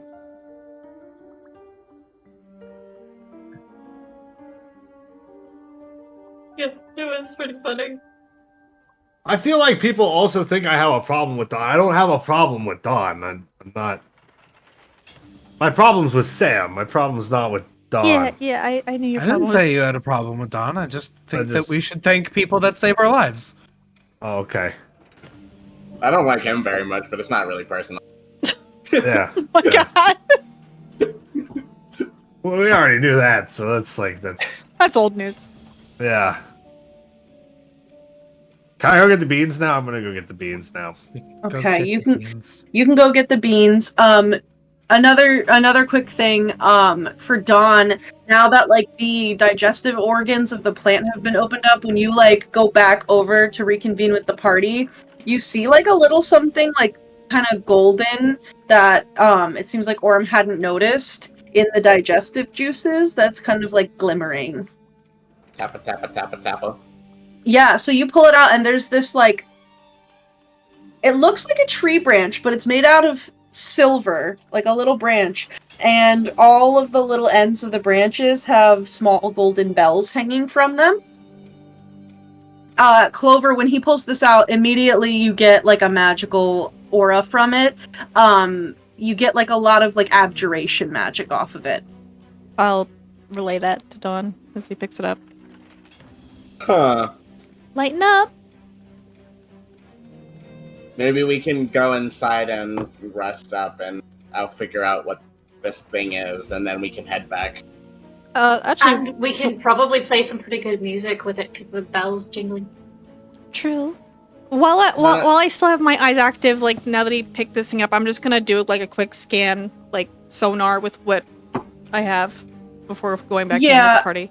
Just to And double check. because Dawn, so you point out that the ill wish like came out of the creature, right? Like you shared that with the party. Yeah. Yeah. So now that you're like kind of aware of that, and like it's the being inside of something part is like a little bit tricky, like because flesh can kind of like make it harder for the magic eyes to see. Yeah. But now that you know where to look, like you go and look at all of the little mites. Oh no. And every single one has a gem like embedded inside of it. And when you go and like Yeah. look at some of the mites that were not burnt to a crisp or absolutely destroyed, I think there's like maybe one that like just died like a mostly horrible death instead of like a truly awful one. Yeah.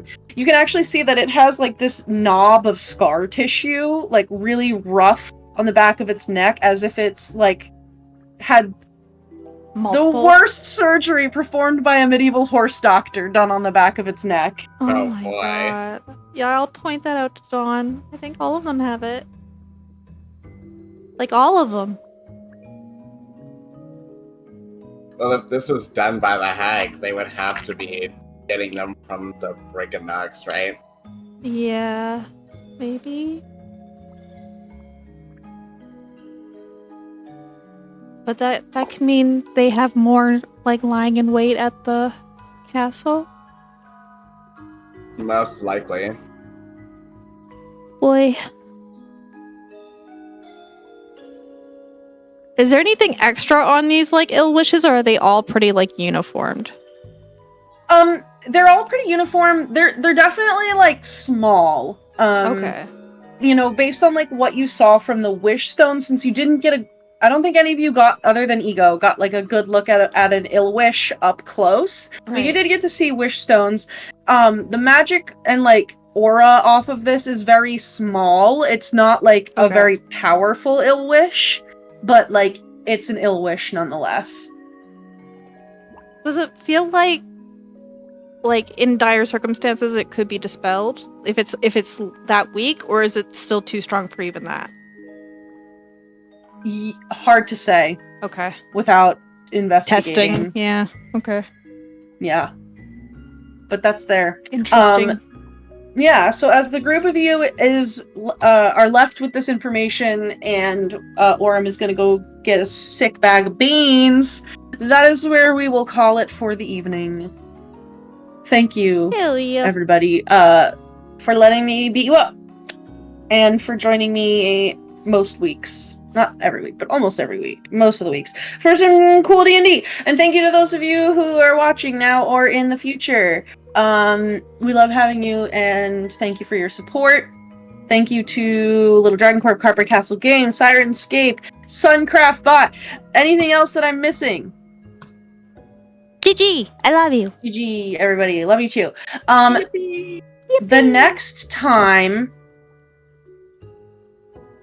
The next time you are trying to beat up a corpse-eating plant, but then it almost eats you with its pet zombie, don't forget to add your proficiency bonus. Hey. And we'll see you back next week.